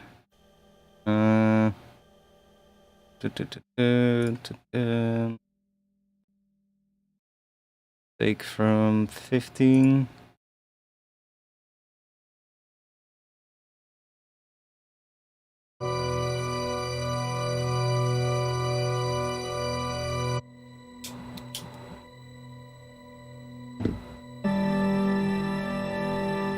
Like, you can chop parts up later, you know, you don't have to use it, but you're just making stuff. And that's the whole thing. As long as you're making stuff, you're probably gonna find something that you like at some point. If you don't make something, or if you don't experiment, you're always gonna get the same results. Which is what I had a bit last week when I was doing the sound design session. I was just, you know, doing the same thing over and over again, so you don't really get anything new, right?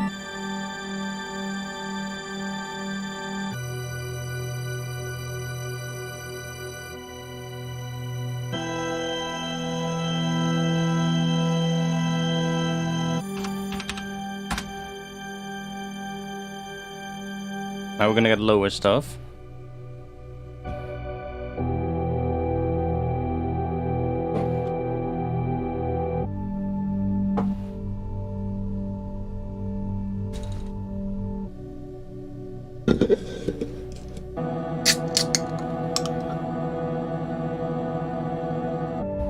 You can go even further with this, like if you're really stuck and you're not really sure what to do.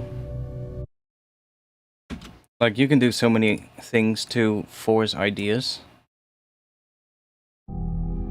Oh, let me turn that off because otherwise it's gonna keep going. Like for instance, let's just go in here and let's do something more. See what else we can do.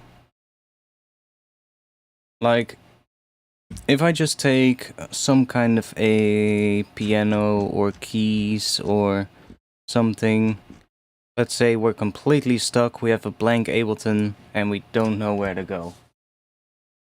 Right?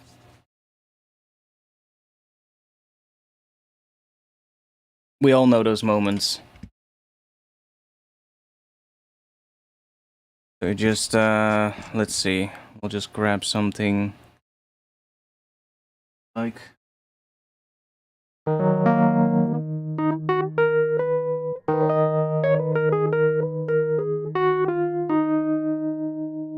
Sure.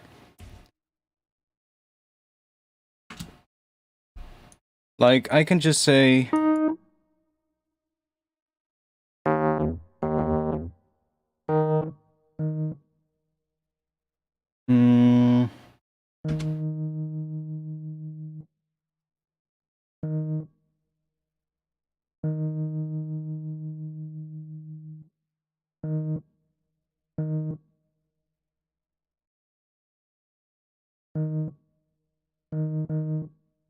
We can just do that. Say like, oh, okay, we have a little bit of a rhythm going.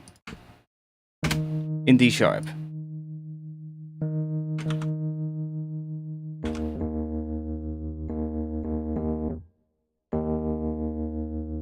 Now, we can just force Ableton to give us something. Like, I can go use the random device. And if I leave this on 12, which basically means that it's gonna pick any of the 12 random notes from D sharp upwards, because we're using the add mode. So if we use the sub mode, it goes downwards, and if we use by, then it goes up and down. So if we take add, now it's gonna pick a random note. If I bring this up to 100%, it's gonna pick a random note every time it hits one of these notes.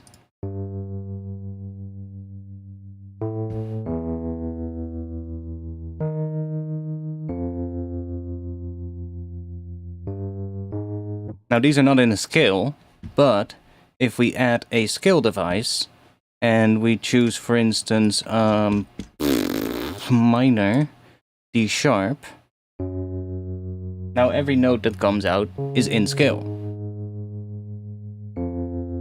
Right? So if I group that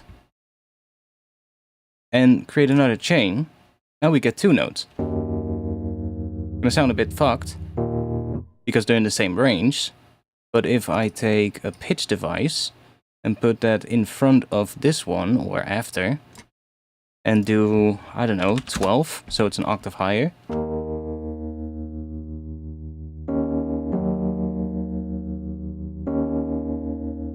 We now get random chords.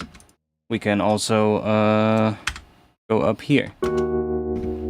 And I can also copy these two to the other one. So now the bass note is also changing randomly in the scale, and we basically get random 2-note chords for each one of these that are in scale.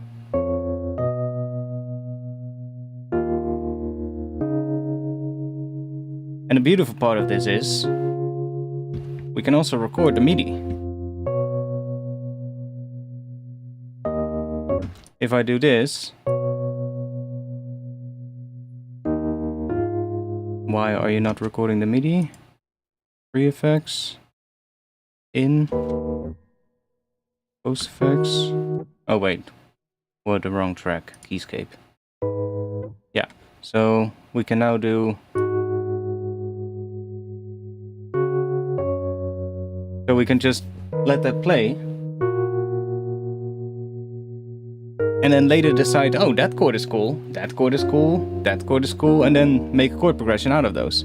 Now, we might want to make sure that it doesn't do the overdubbing though, because overdub is turned on here. So you don't want that, because then you're gonna get this, where it layers those. But this is a really interesting way to figure like, or come up with like interesting chords, I guess, or chords that you wouldn't have picked otherwise. And you can kind of stack these, because if we do another one, and do 36, now we get 3 notes. And if you want, we can go further. Let's see. Where are you? Max for Life? No, where are you? MIDI effects, right? Note echo. Let's put note echo on here. And we'll use input mute. So we only hear the delayed signal. No feedback. And then we copy this one to that one with a slower time. And then we need a note length device. Whack that up a bit.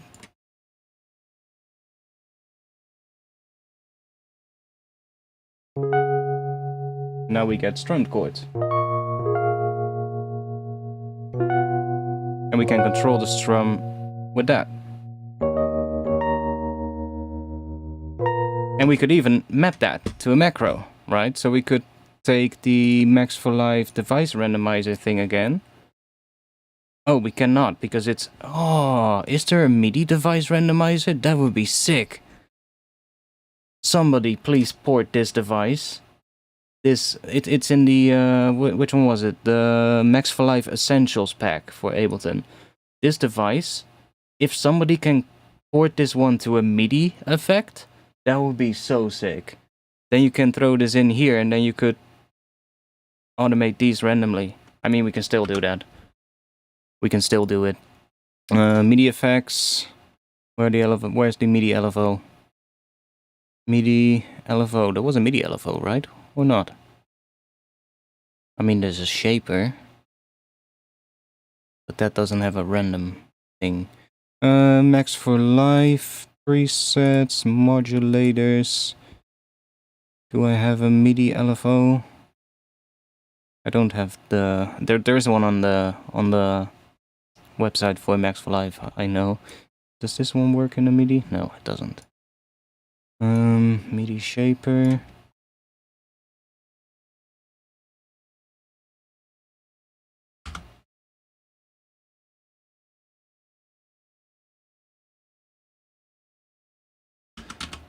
Max for Life. MIDI LFO. Number of downloads. Do you have that?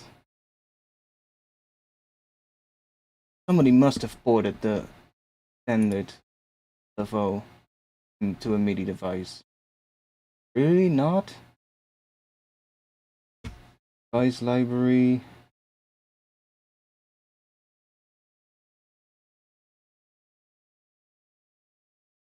Modulation. And then search for MIDI. No, that doesn't. Check on Google. Max for Life MIDI LFO. There we go. Download that. Is it a commercial one, of course?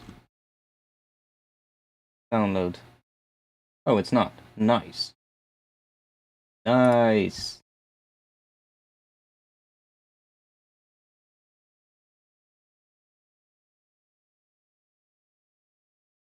LFO MIDI. Let me open up the folder where it needs to be.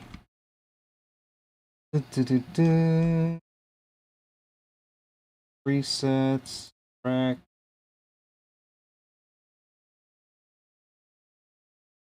modulate.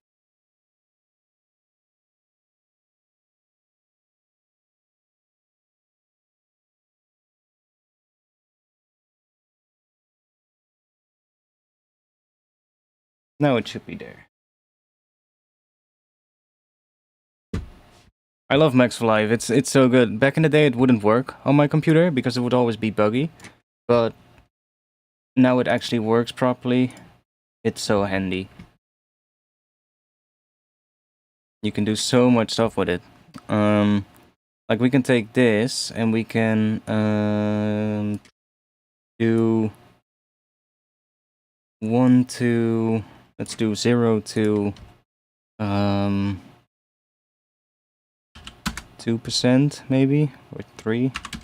Probably need to be very little. And then on this one, oh,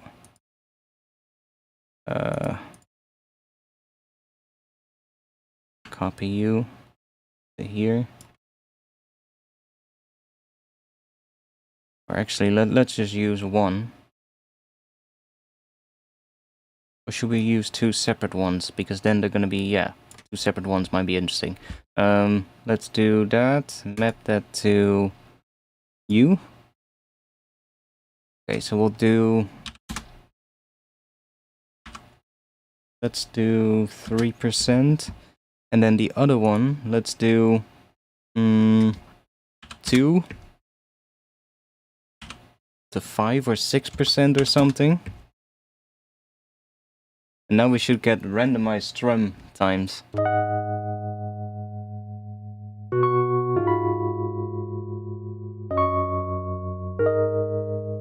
And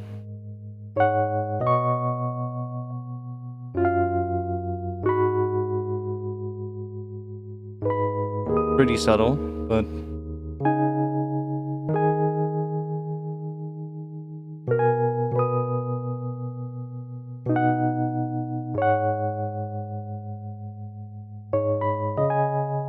there we go.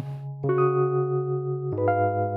can also just do that and do that. But then the high note can also be earlier than the middle note.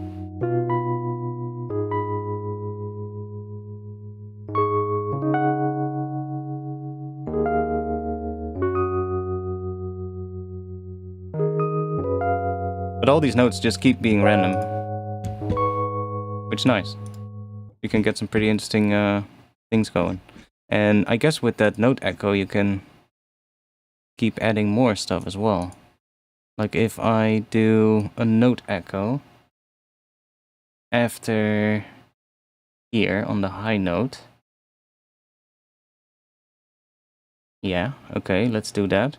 And then we're gonna set that to mute. Let's do a group and have the original one go through. But now we're gonna get another echo on the high note. Let's do that maybe? No feedback. And then on here we can put this again.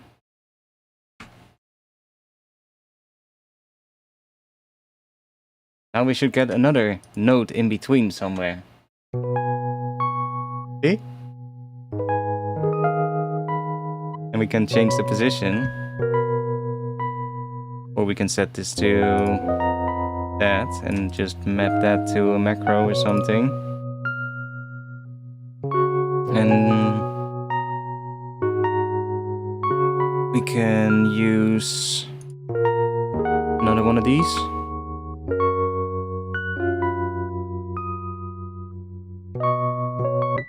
Grab another one of these and map that. Put that on there.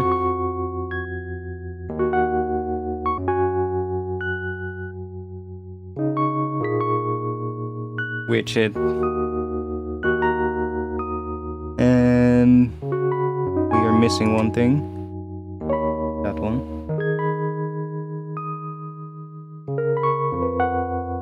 It keeps being random, but you can get some pretty cool stuff. Let's throw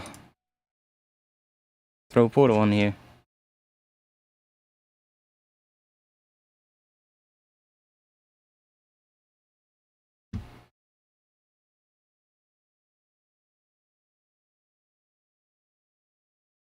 I don't think Portal is as bad as the other one with loading presets, but maybe I spoke too soon. See? It's also slow.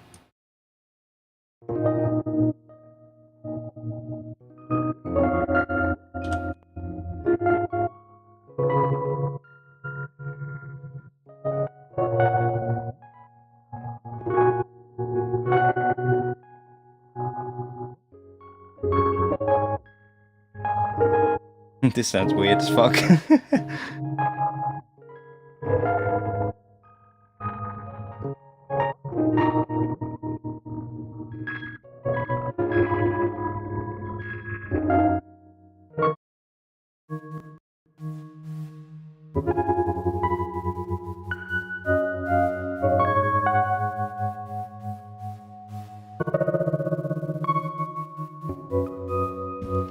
Go back in here. Let's do...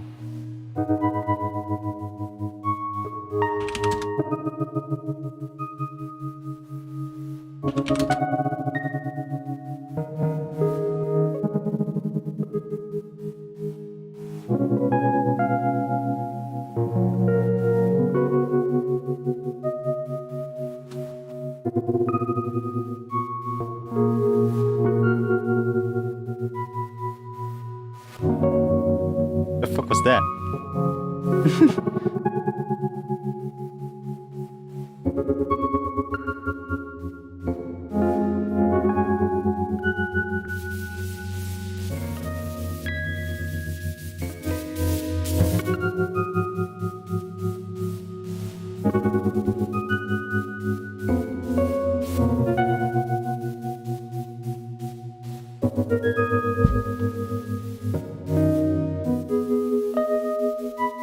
I mean, it's all in skill, but it's completely random.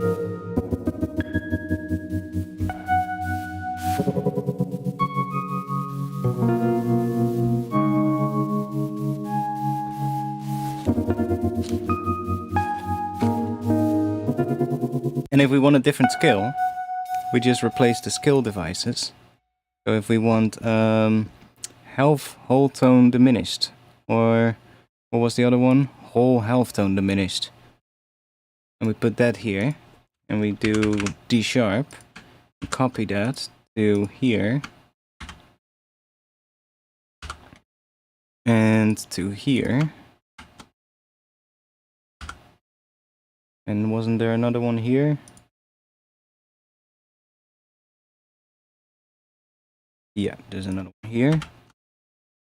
Now we should get everything but in this whole half diminished skill that I played at the start of the stream.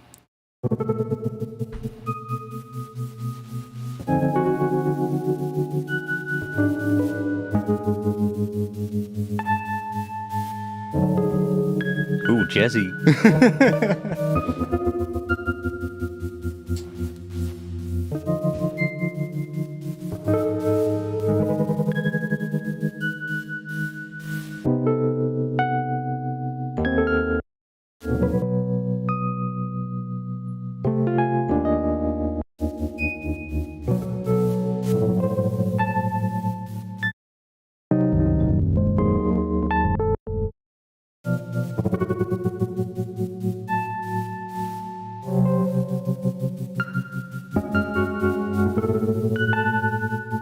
Where's Keyscape? Look how many modulators there are in front of the actual instrument. Like, Keyscape is right here. But that... it makes it quite interesting. We can just change the patch and get something completely different.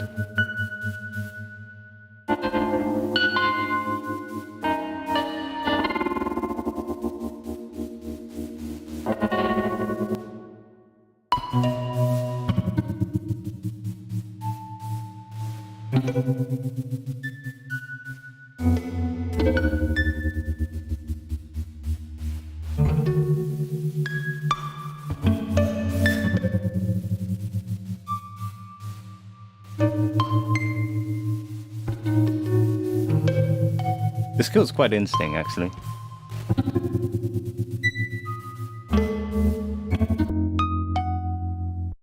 But But it's so weird, right? How you can just make these really weird things. It sounds kind of cool, though.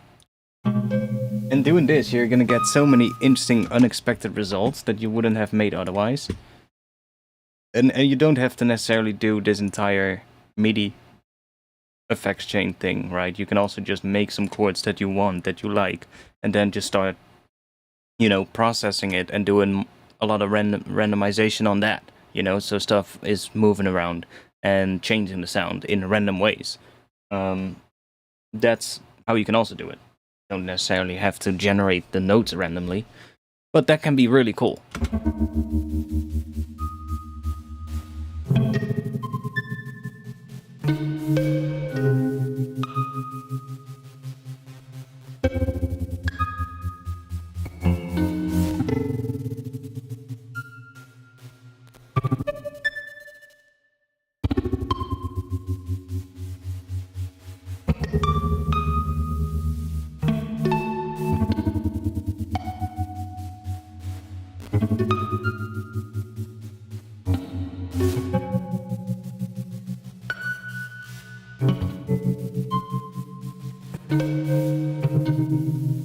Weird sound.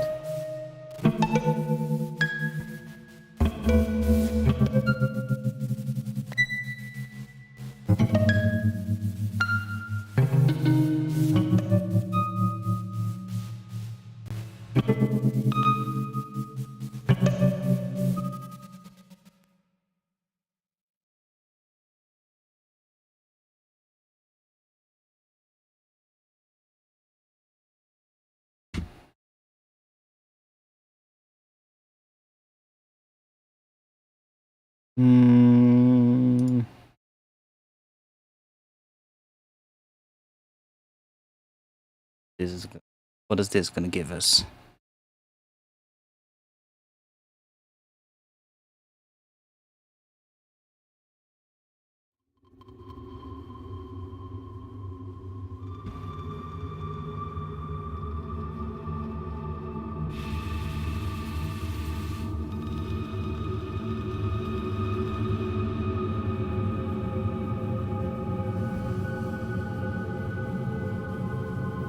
Instant atmosphere.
Oh.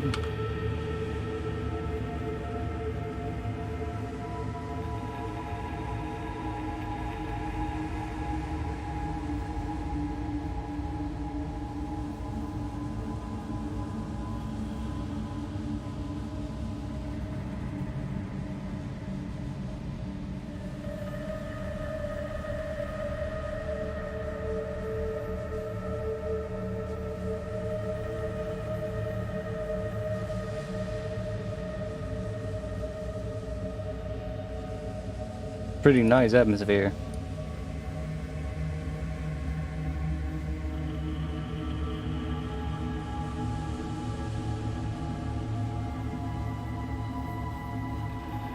Sure what that does, but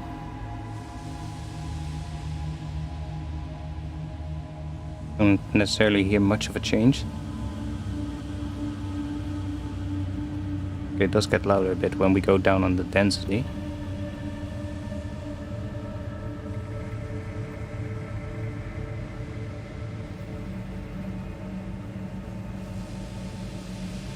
Ooh, that's nice. Crunchy texture is also pretty cool.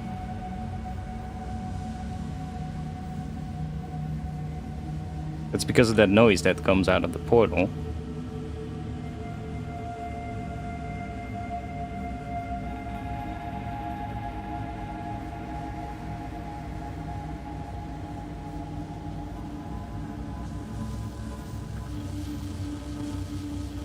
Okay.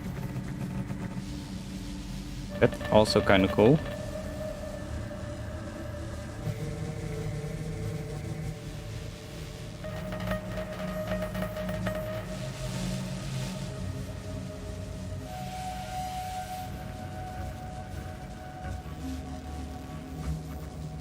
Almost sounds like electricity kind of sounds.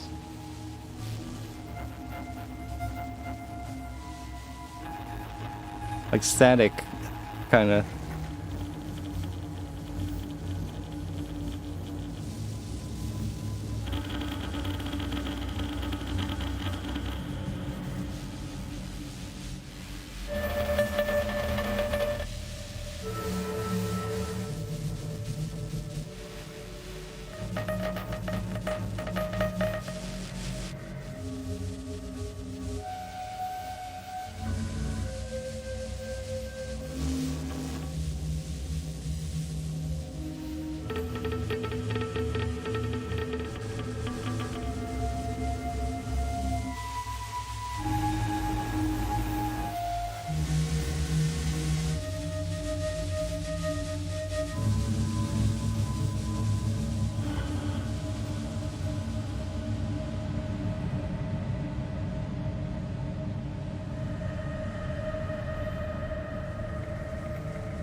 I think it's gonna keep going if we just let it play now. Because it keeps feeding into itself.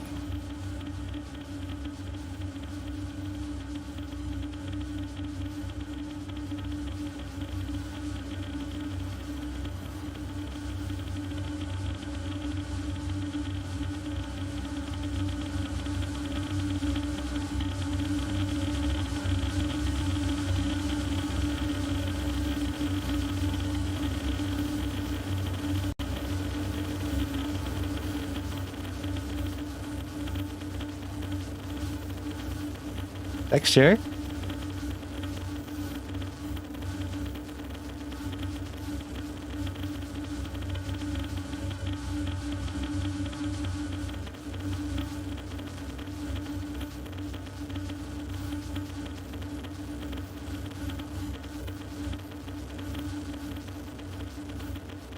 Yeah, the panning is going wild.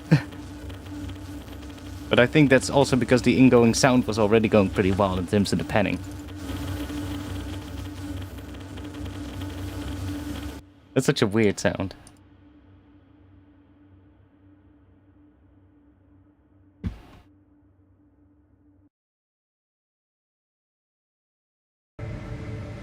That's such a nice atmosphere, though.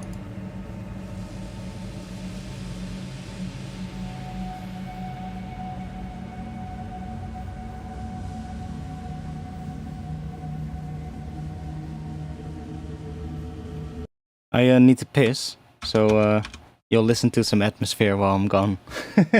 I'm gonna be back in just a little bit, one moment.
You're not being picked up by the mic? Okay, that's good.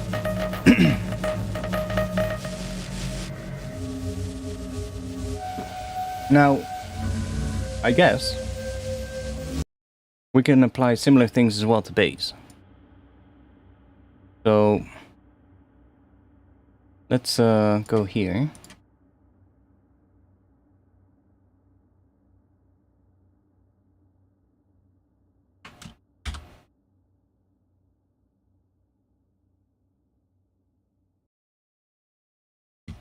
And let's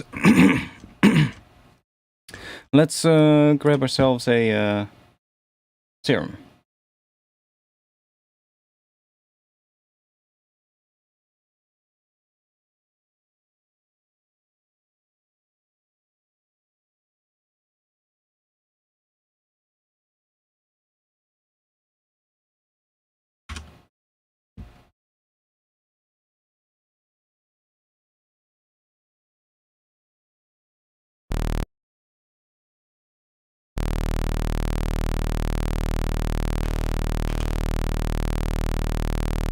So we could just do a very simple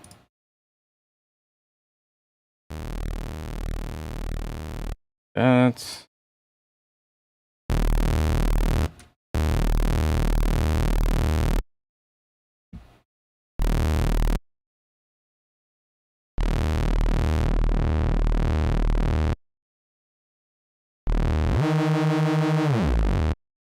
Right, so we have that, or we could go for a more, let's do a more reese that's more like this. Let's just do this. And let's grab that. Let's do that. Add sine wave.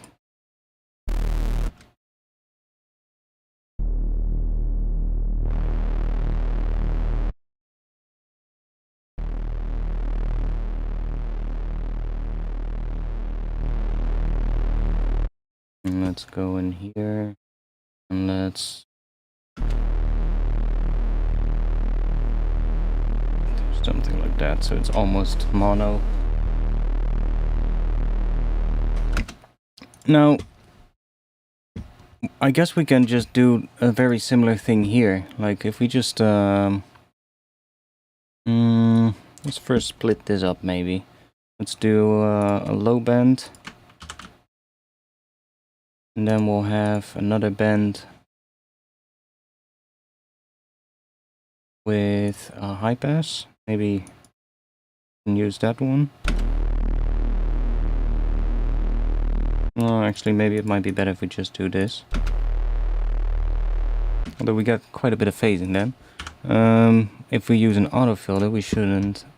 We should be able to do a. Oh wait, I have a better idea. No, we can do this. That's fine. Let's do 350 or something. Put this to 350 as well. Or let's do an auto filter here too. Let's map that to Macronaut. Map that to Macronaut as well. Different one.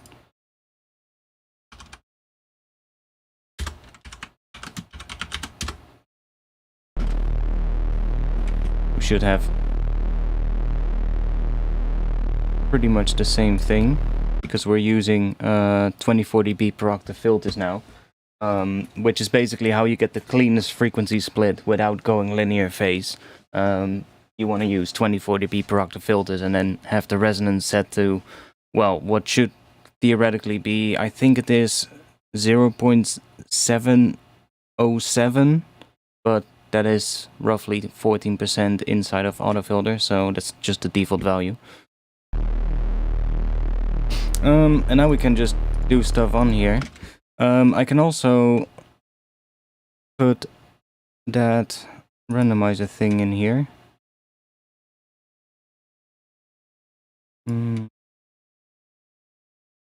Put that here. Just map that to here. Now those are going to randomize already. but we don't want to have those ranges like that, so let's just do the low is gonna go from, I don't know, maybe 50 to, I don't know, 350, something like that. Maybe a bit higher, 500. That move around a bit. And then we can do the high one from, I don't know, let's do, so that they overlap a bit maybe. Let's do 200 and then up to, I don't know, 1600 or 16,000 or something. So it really goes quite high pass, so then we get a gap in there as well. Now if I play this, it's gonna be pretty quiet. For me at least. Maybe not for you guys, but we're already gonna get some random movement. Let's just start adding some stuff.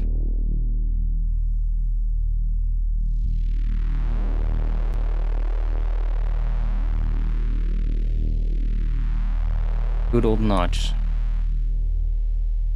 Let's map that to something. That as well. That's just gonna move around. Do another notch maybe. Different macro. We have 2 notches moving around. I'm gonna change the highest resonance value a bit. They stay a little bit more wider. That's just completely random. Add some, maybe some chorus or something to make it a bit wider, but only on the high layer. And it's still pretty quiet, so let's just add some saturation here.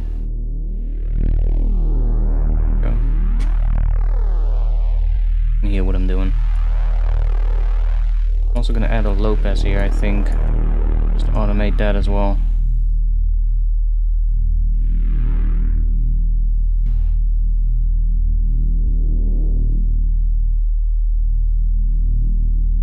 Let's add a phaser in the mix.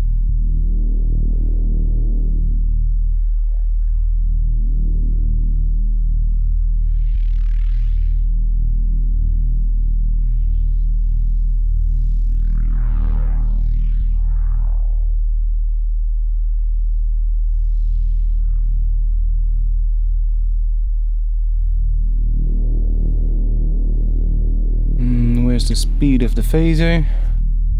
Phaser dry wet, no. Phaser modulation frequency a little bit lower so that it doesn't go too fast. Basically just letting it do all kinds of random stuff. Let's add some heavy compression.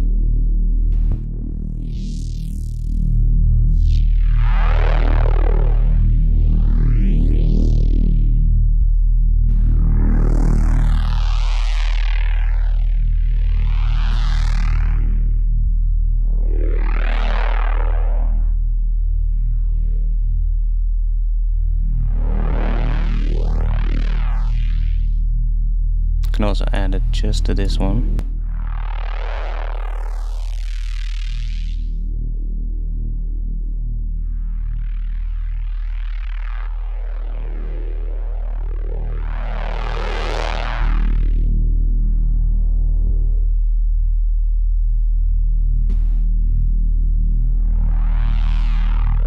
What else can we add?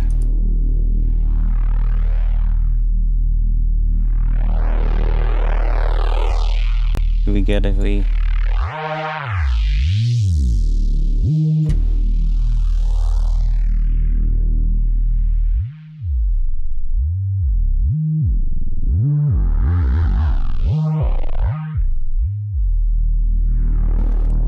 Okay, let's add some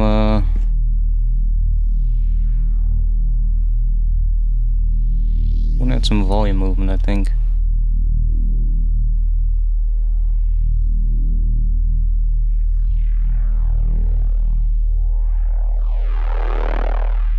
Let's take that and let's where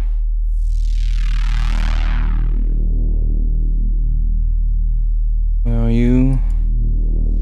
Don't want you to go up to 35 dB. Just want to have a little bit of movement on the volume. And then if we copy that to here and then unmap that, map it to a different macro,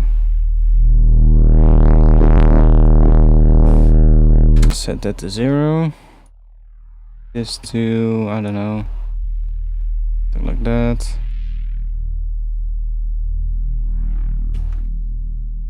I'm just messing about.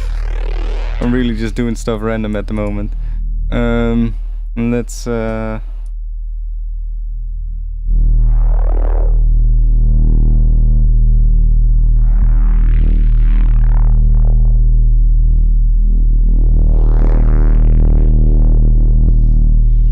getting loud as fuck, but hey.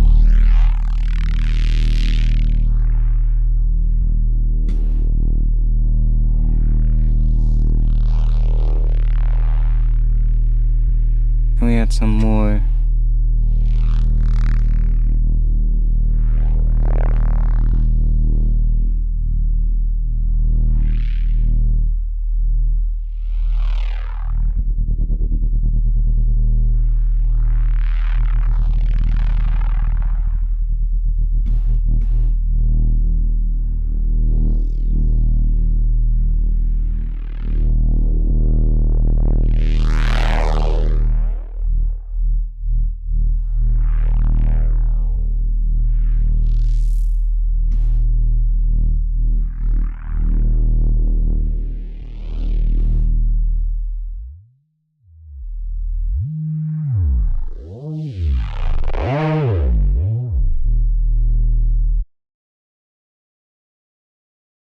Let's go add some more distortion thing in here. If we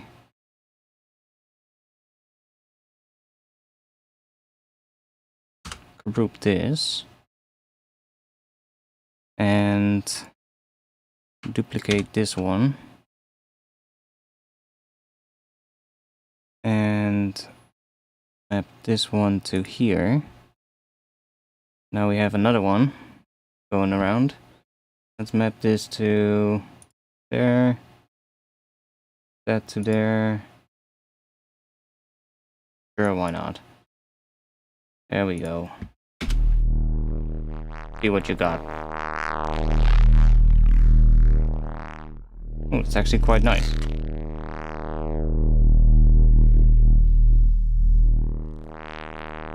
Let's add... let's go for Rift. Rift is not slow. Put it in front of the saturator. The only thing that Rift does for me is that it freezes when I open it for the first time. I just need to do this and then open it again, and then it's fine. So no idea why that is, but let's see. We got macro 1. Map that to a macro. Where's macro 2? There. And then we can just pick something here. See what we get.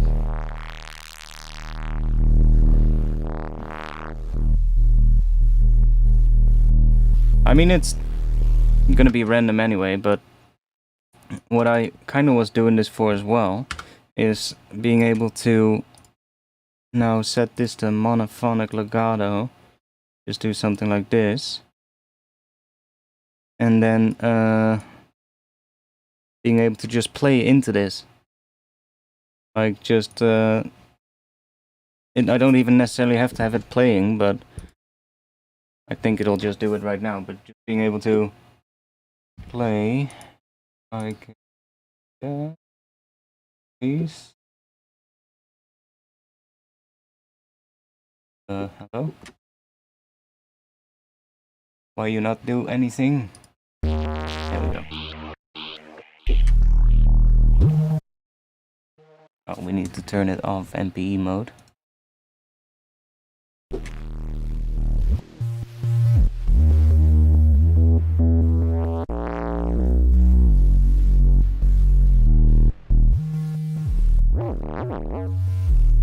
Still think we have some. I like this one.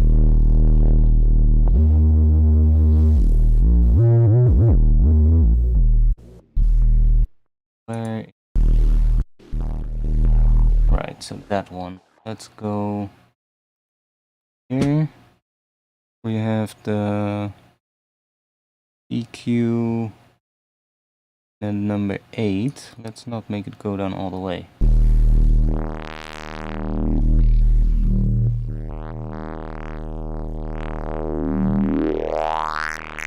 What the hell?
We're just making sounds today.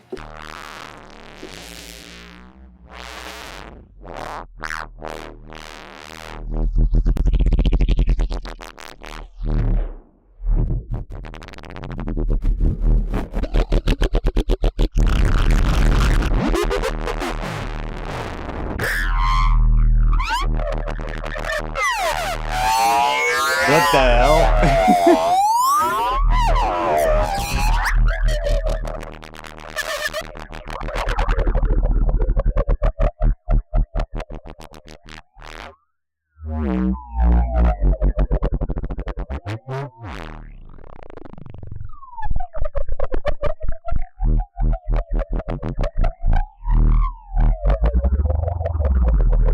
Becomes really weird, but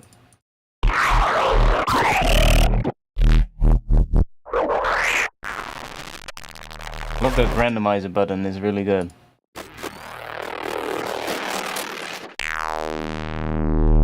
Or this one.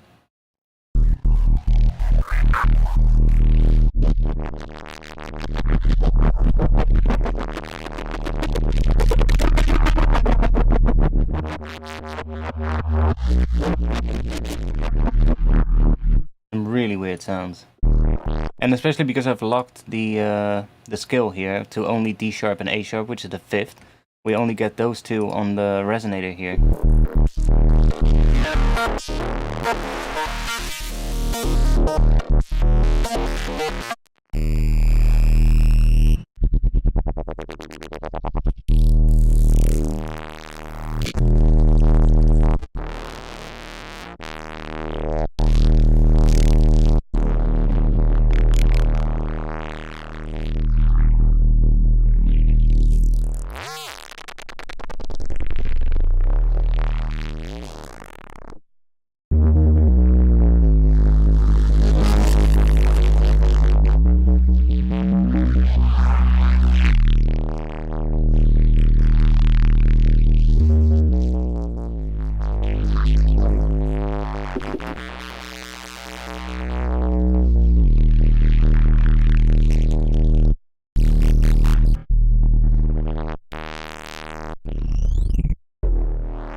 pretty wide on the stereo again after this one, so what we could do is add a utility here after Rift and make the bass mono.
Do something good.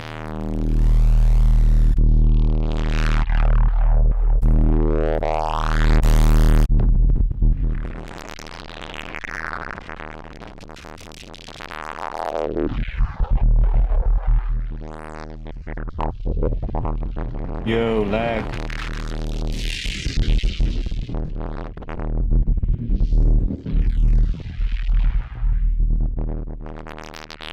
Oh, it's not coming from there. Coming from here.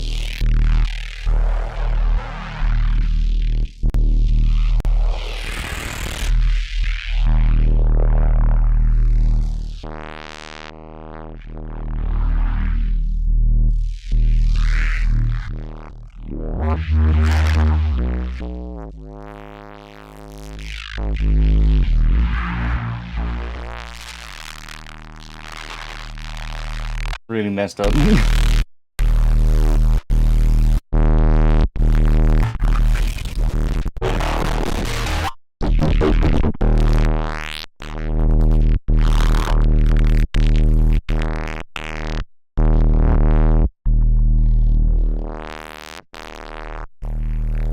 I don't think it'll matter that much right now.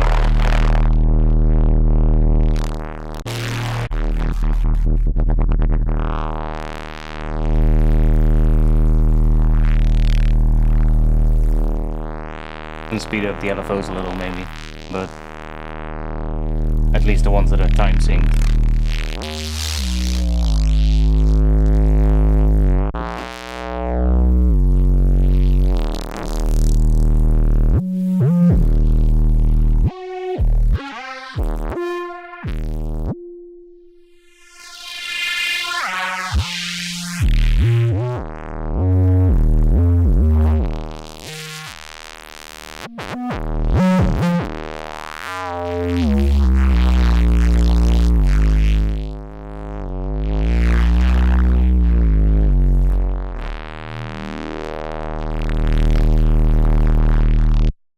Yeah, whatever.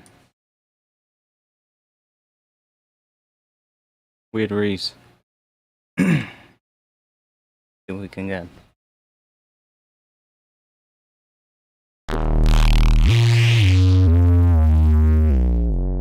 Probably should record the audio as well. Because if we get a nice modulation, we're not going to get it again. That's the thing, because everything is randomized, right? So just do that. You can just play.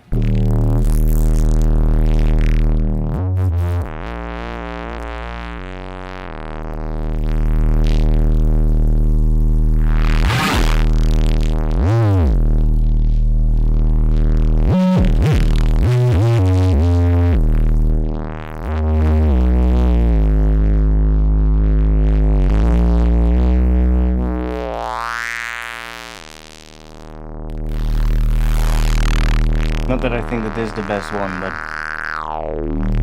get some weird stuff. Might even just resample like a long note on D sharp.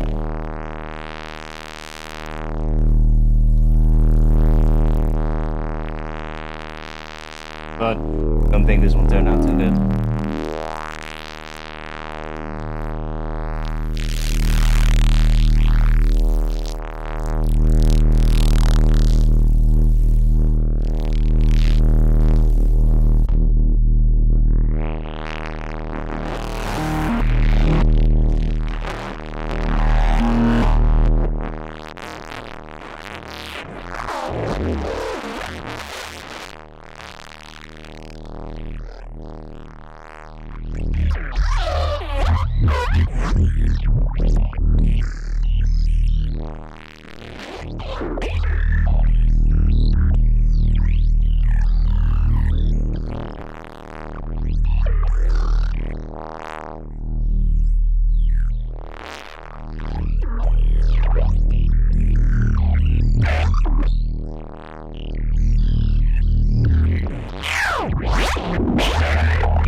Weird.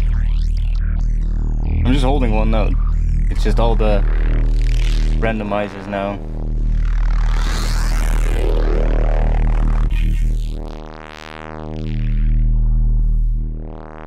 Heck, you can throw this into a sampler, I guess, and use bits and pieces from it.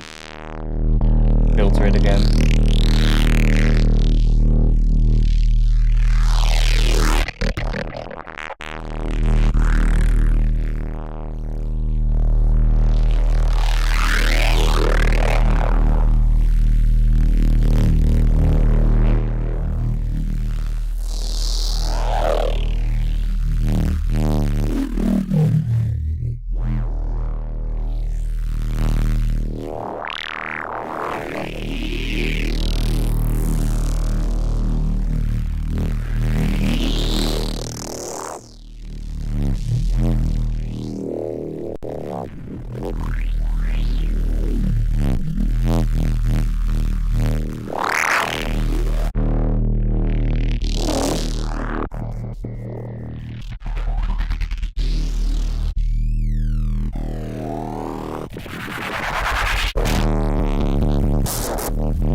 Okay, whatever.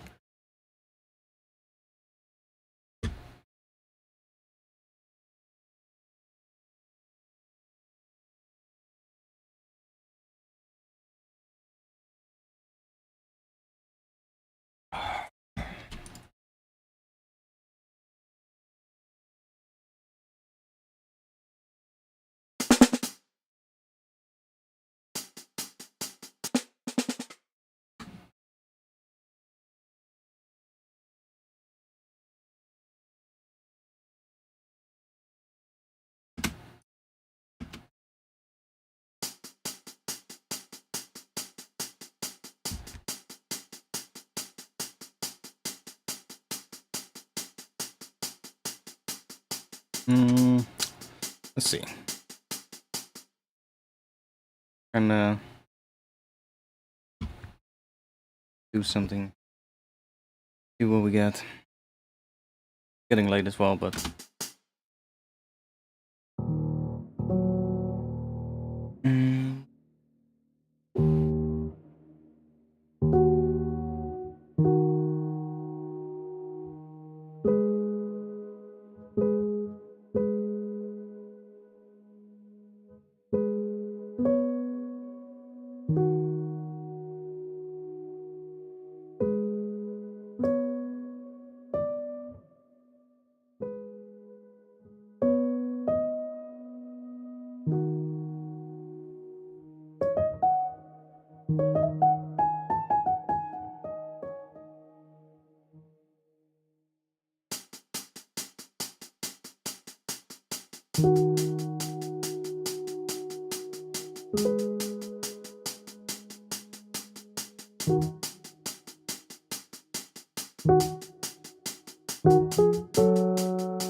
Thinking about...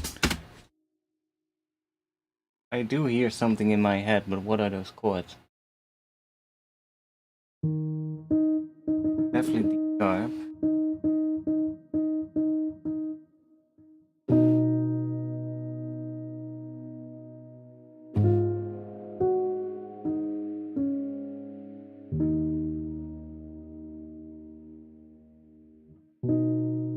D.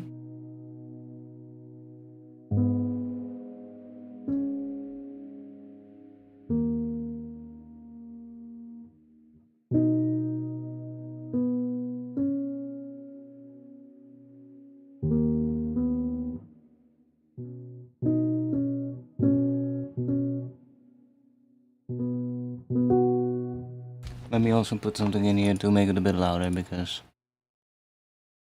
this one's also always pretty quiet.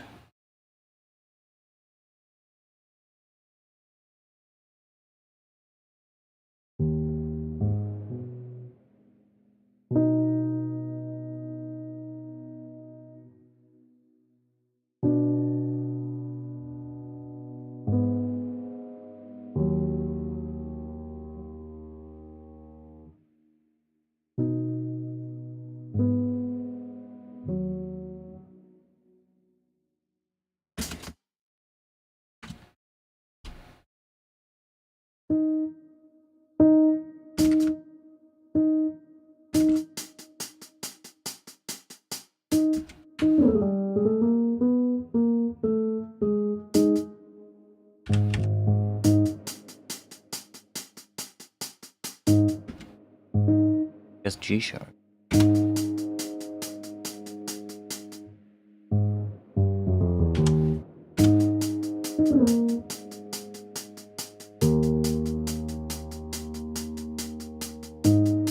Should we just repeat that? Sure.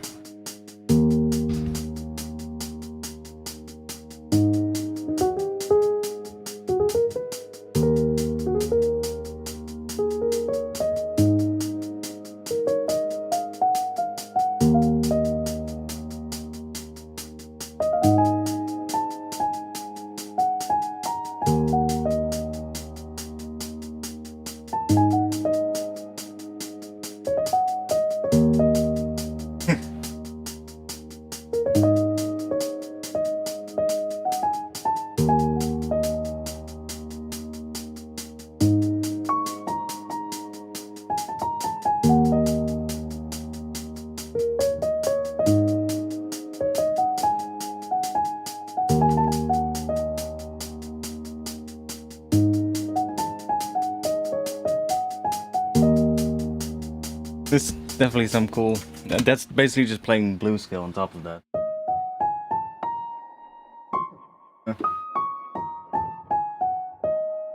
Just playing that on top of it kind of works. We want some more drum. Just do it in here, I guess.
Not sure if we're gonna do that, but let's see.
That's kind of cool.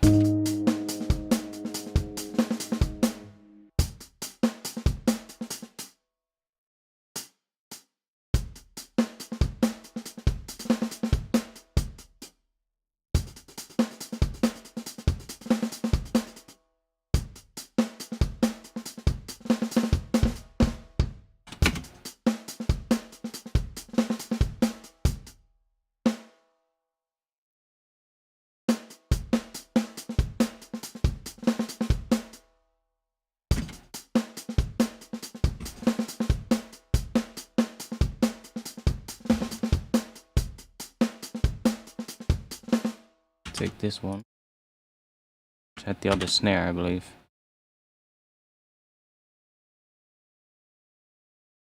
Tasting? Yeah.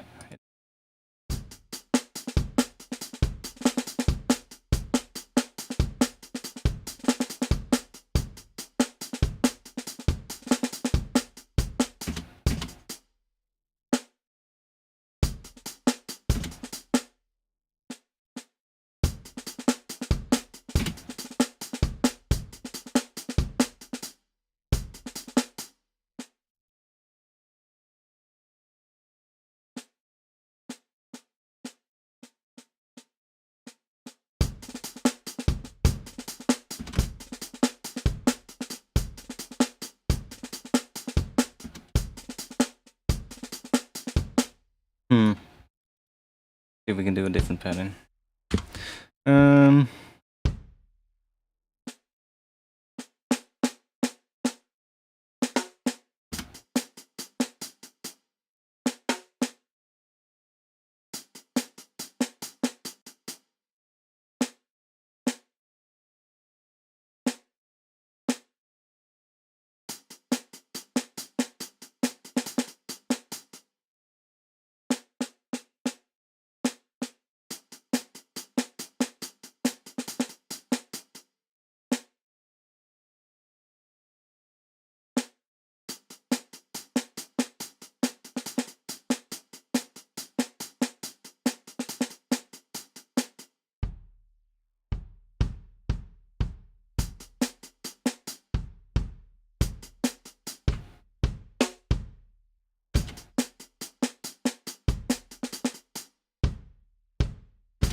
Also do that. That's kind of cool.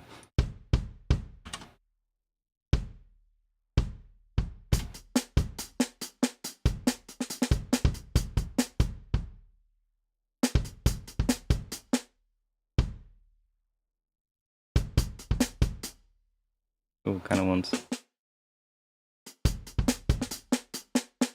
What if we just do that? What if we just go for that there, that there,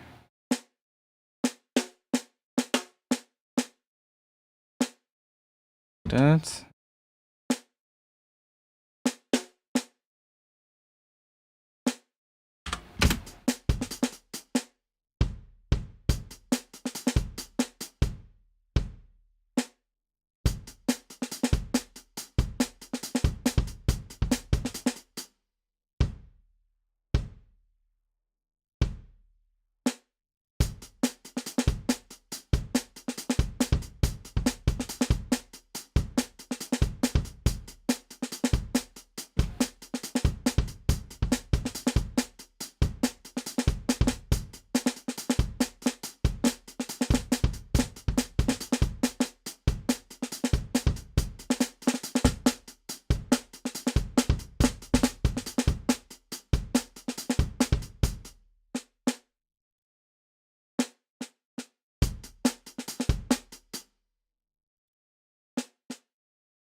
A little bit more swing, maybe.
Interesting drums. Kind of wants to be a little bit faster, maybe.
What else we got?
That one is kind of cool.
What's that?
Made a break. I don't really know what we're gonna have to make today. I'm just making random stuff and seeing. I'll see later what I'll do with all of these. Like I can chop this up and use this later. I don't know. What does it sound like without the swing? Let's go to 172.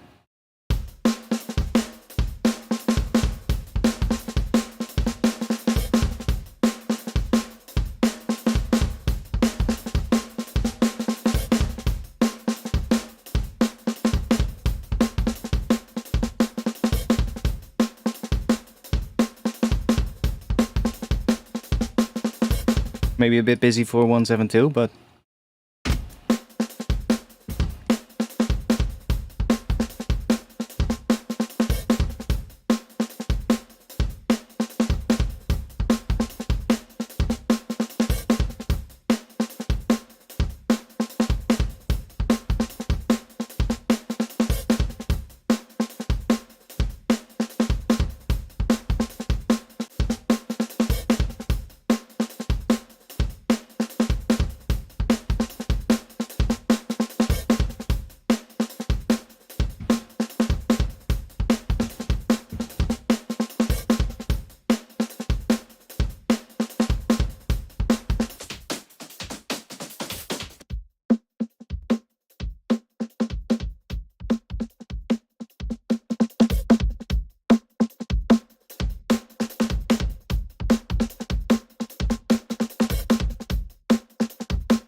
I just do kind of like what it does, but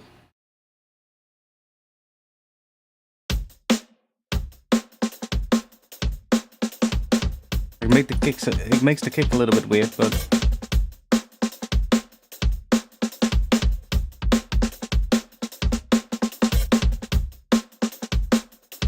doesn't matter.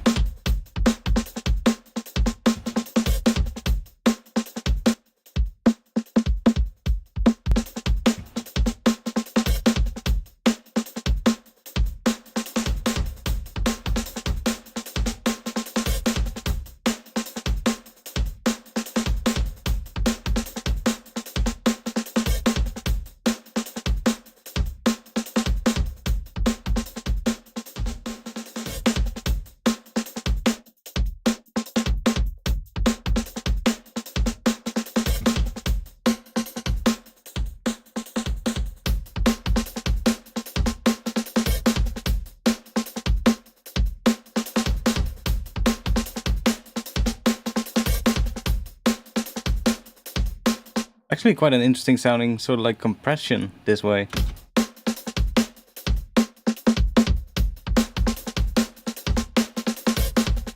Almost sounds like similar to like multi-band compression, but not. Like it sounds different, of course, but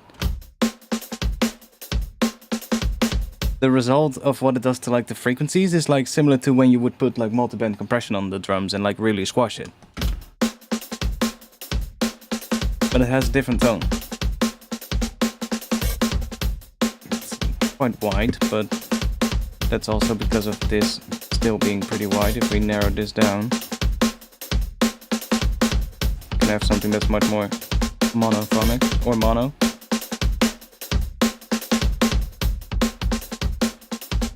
But I don't necessarily mind the width. As long as it still sounds cool in the center. Could narrow it down a little bit maybe.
This, well, a vocoder is normally what you would use a vocoder for is, well, originally it's called a vocoder because you would use it on a voice, and then you would send a synth into the vocoder.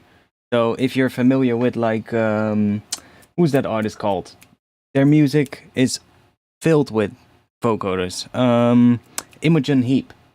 Like if you've heard of their music, that's the sound of a vocoder. Basically, like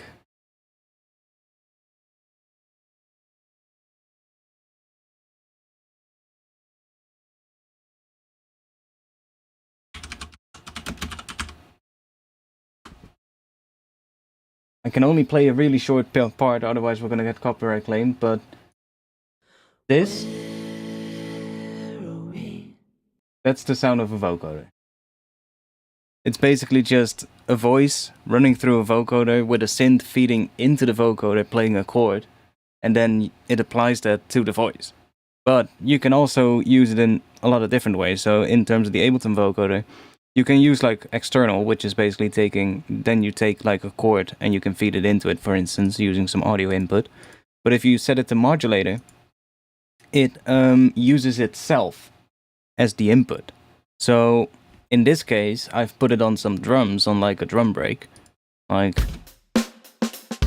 just like an acoustic drum break, and it's basically feeding that acoustic drum break into here and then applying it to itself in a way, which is kind of awkward. But and then you've got all these controls, so I'm not entirely sure how these work, what they do necessarily, like release adjusts how long the filter band will hold their amplitude level before dropping to 0. Okay, so all of these are bends. You've got like 20 bends right here. We can set how many here. So it splits the incoming sound up into those bends. And then all of those bends get, I guess, an envelope applied to them. Or something. And the depth controls how much of the modulator's amplitude envelope is applied to the carrier signal. At 0%, the envelope is discarded. At 200%, only high peaks will be used. Right. And then you've got the formant control, which basically does a formant shift, so...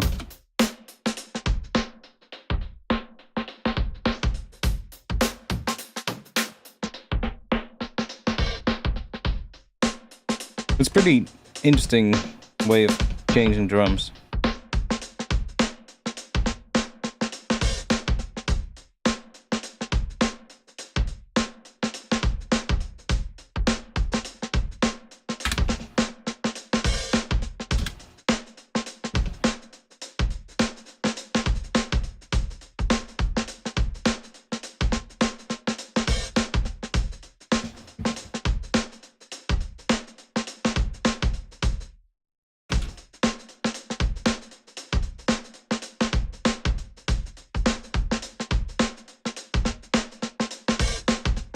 This drum pattern sounds kind of cool around like 100, 105.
But I might do all of them. Yeah.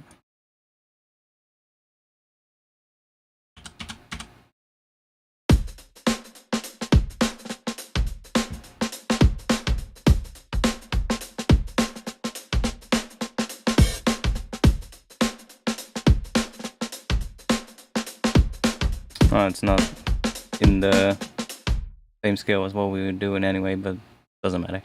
Do we have a snare? Something that we can fit in here? Or maybe that is pretty subtle.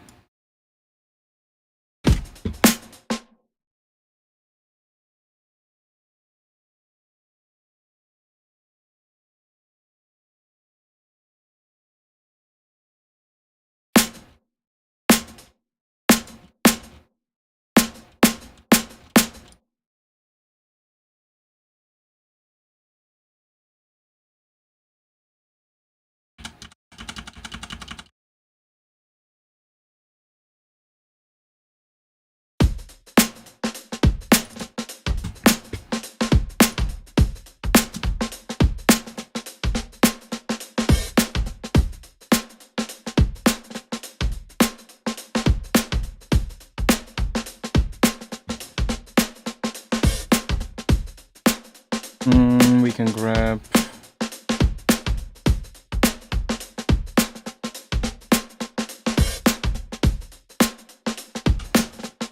do that, and we can do that so we don't hear this one, and then we can EQ it in front of the envelope follower.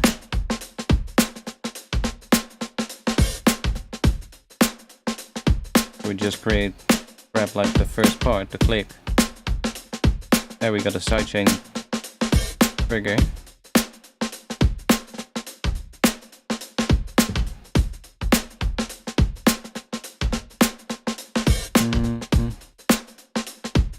Heck, I can just use a utility now.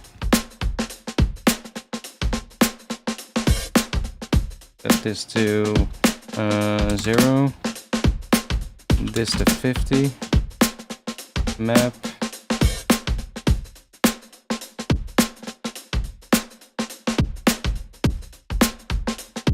Is that working? Sounds like it's not working in time. Okay, in that case, we'll just do it the old-fashioned way.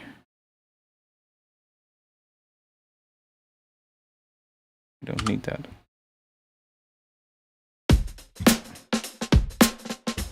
Let's just grab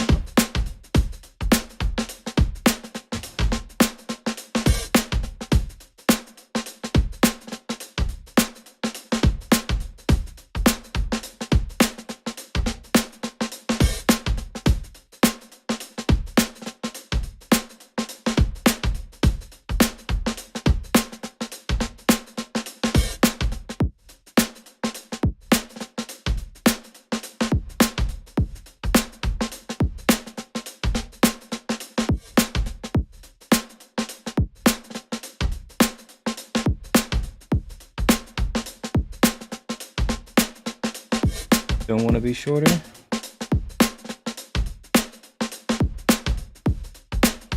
That's awkward.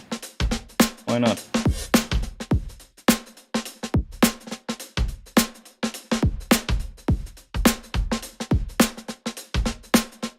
Oh, because you set the RMS, that's why.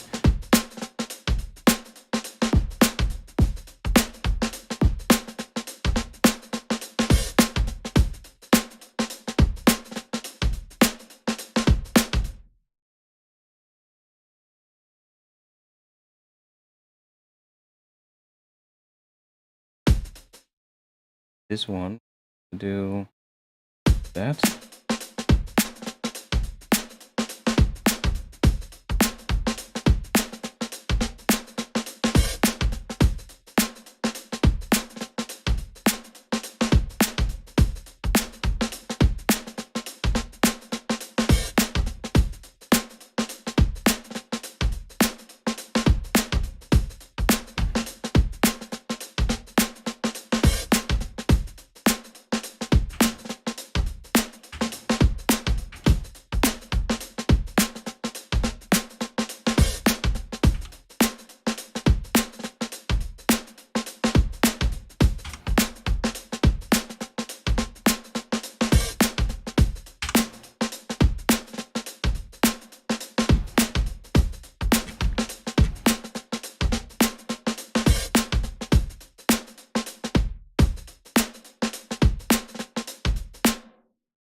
Ah, that is not in time, of course, because we have a groove applied.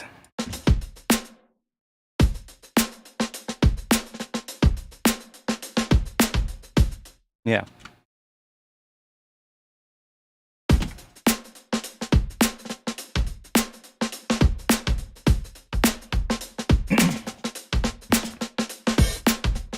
Yeah, the rhythm is pretty cool of this one.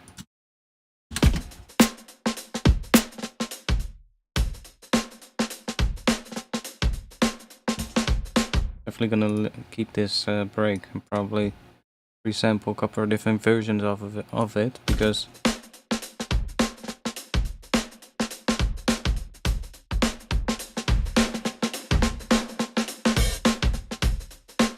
like you get a bigger sound if you bring the release up here. And if you want a shorter, snappier sound, we can bring it way down.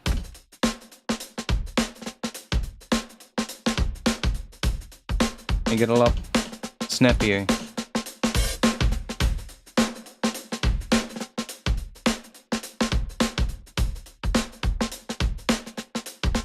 And also change the level here is really changing how it sounds. Like if we bring the level down, it's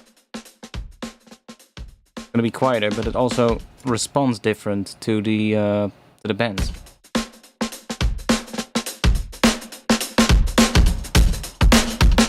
Really drive it into the saturator. You can get some pretty nasty breaks.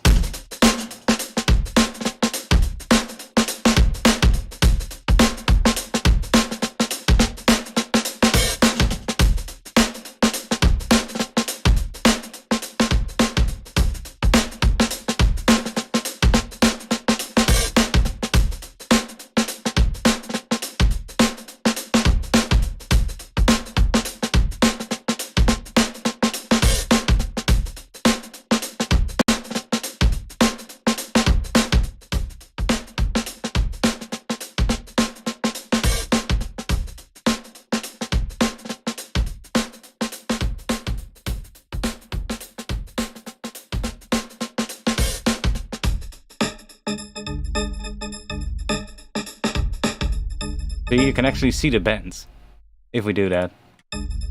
See, that's all the individual bends. If I switch the vocoder to 12 bends, for instance, see, we have less. We have exactly 12 peaks.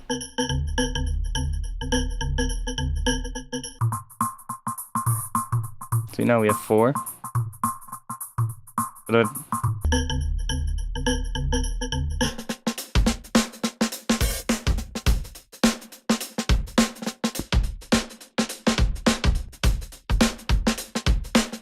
maybe like 12 bends or 16 bends is also pretty cool.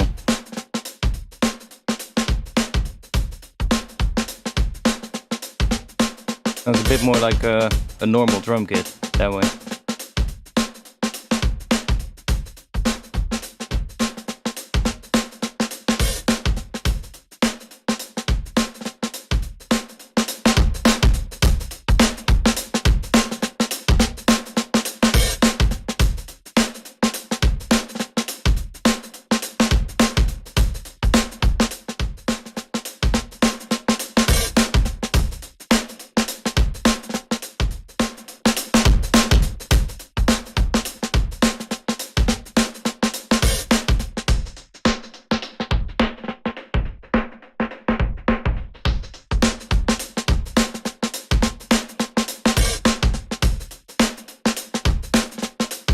And it's a nice break though. Like,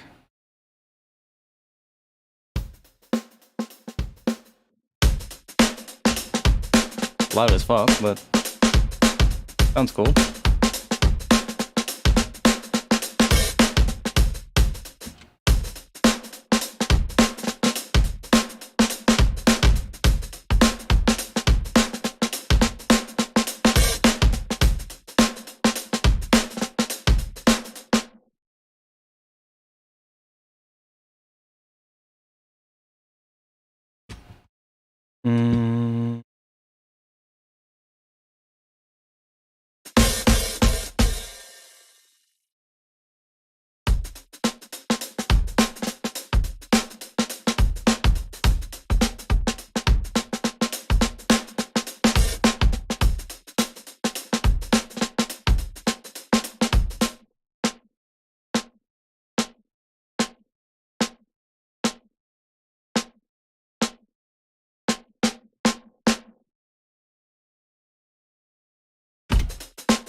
Now the velocities are going to be different every time.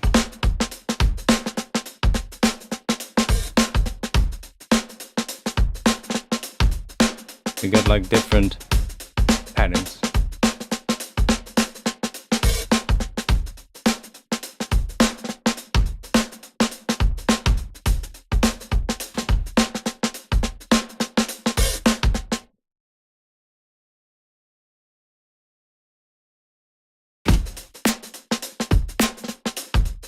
Yeah, those drums don't really work with it, but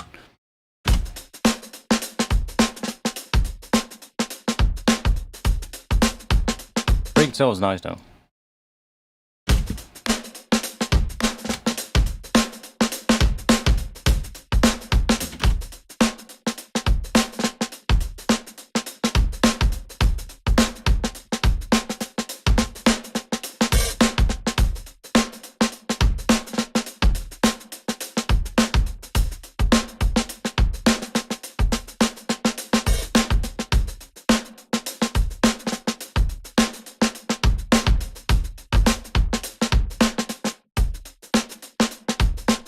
Definitely with some swing sounds better though.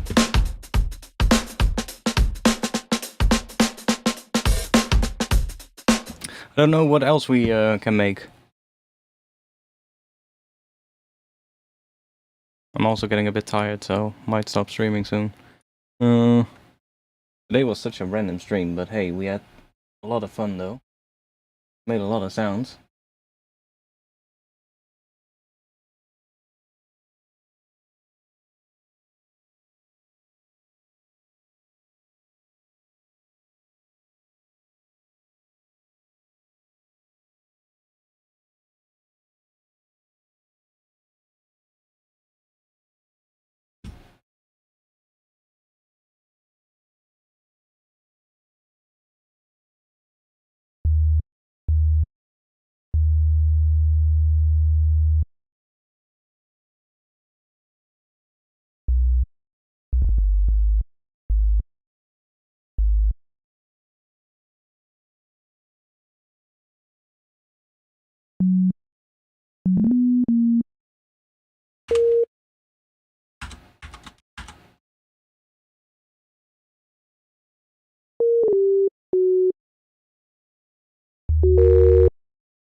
Getting weird.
What if we group this and grab this one, pop it up here.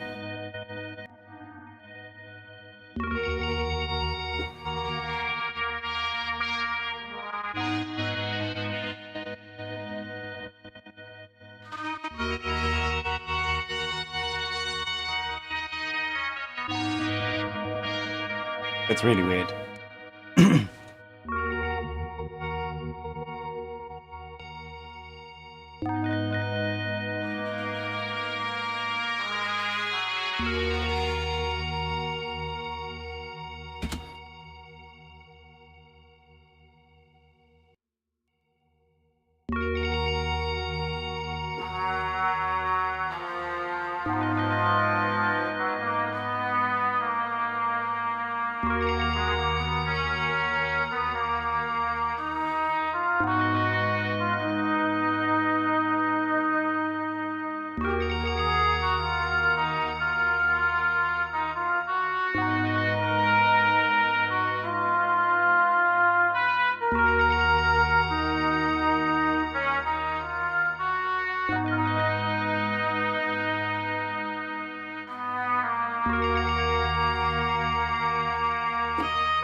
Yeah, I think I'll call it a night. Made plenty of sounds. We had some fun. Some of the new techniques to play around with. I guess what else do we have? I still have some Max for Live things that I might be able to go into. See what we got.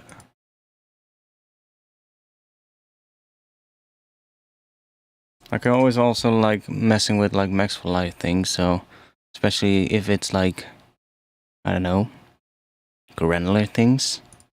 What happens if we Not sure if these are granular effects or...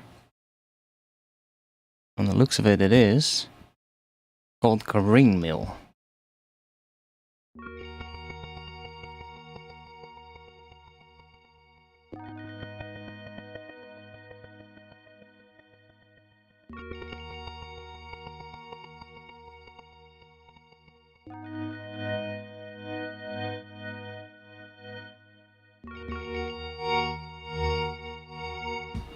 Might get loud. Put that behind it.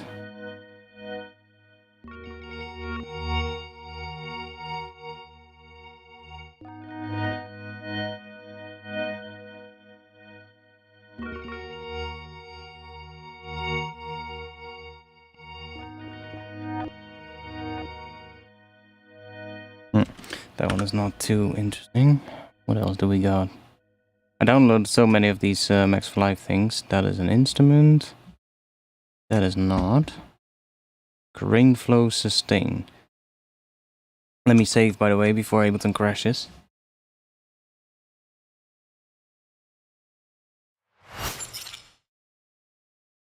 Not hearing anything. Do we need to...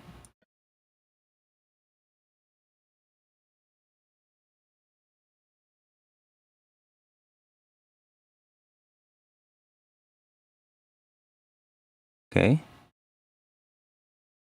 Nothing? Nice. Ah.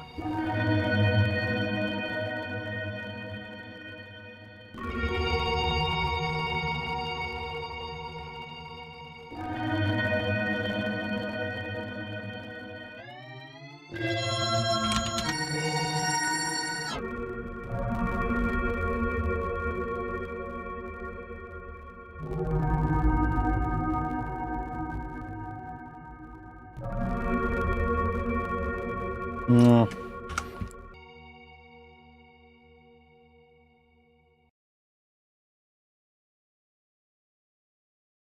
I think we need to put something in here. A sample or something. What is this? I think this is also for a sample, but maybe... Yeah, that's to load a sample. There's also an input. Record. Okay, that's weird.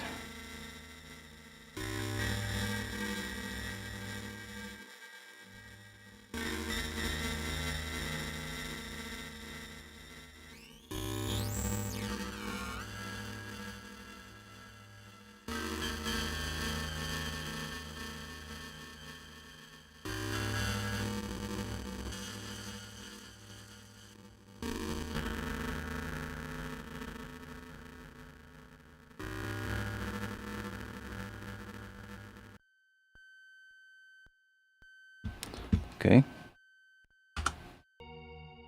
I really like the what is it called?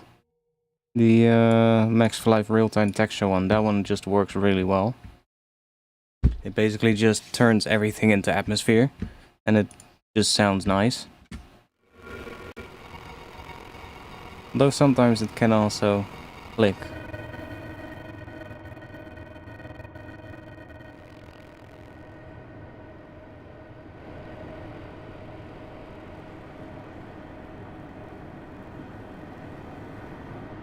Like that one is kind of interesting. Though on this one, for some reason, it doesn't want to sound nice. So I think that's a sign that I need to stop. Thanks everyone. I'll be back again next week. I think next week we'll work on a tune again.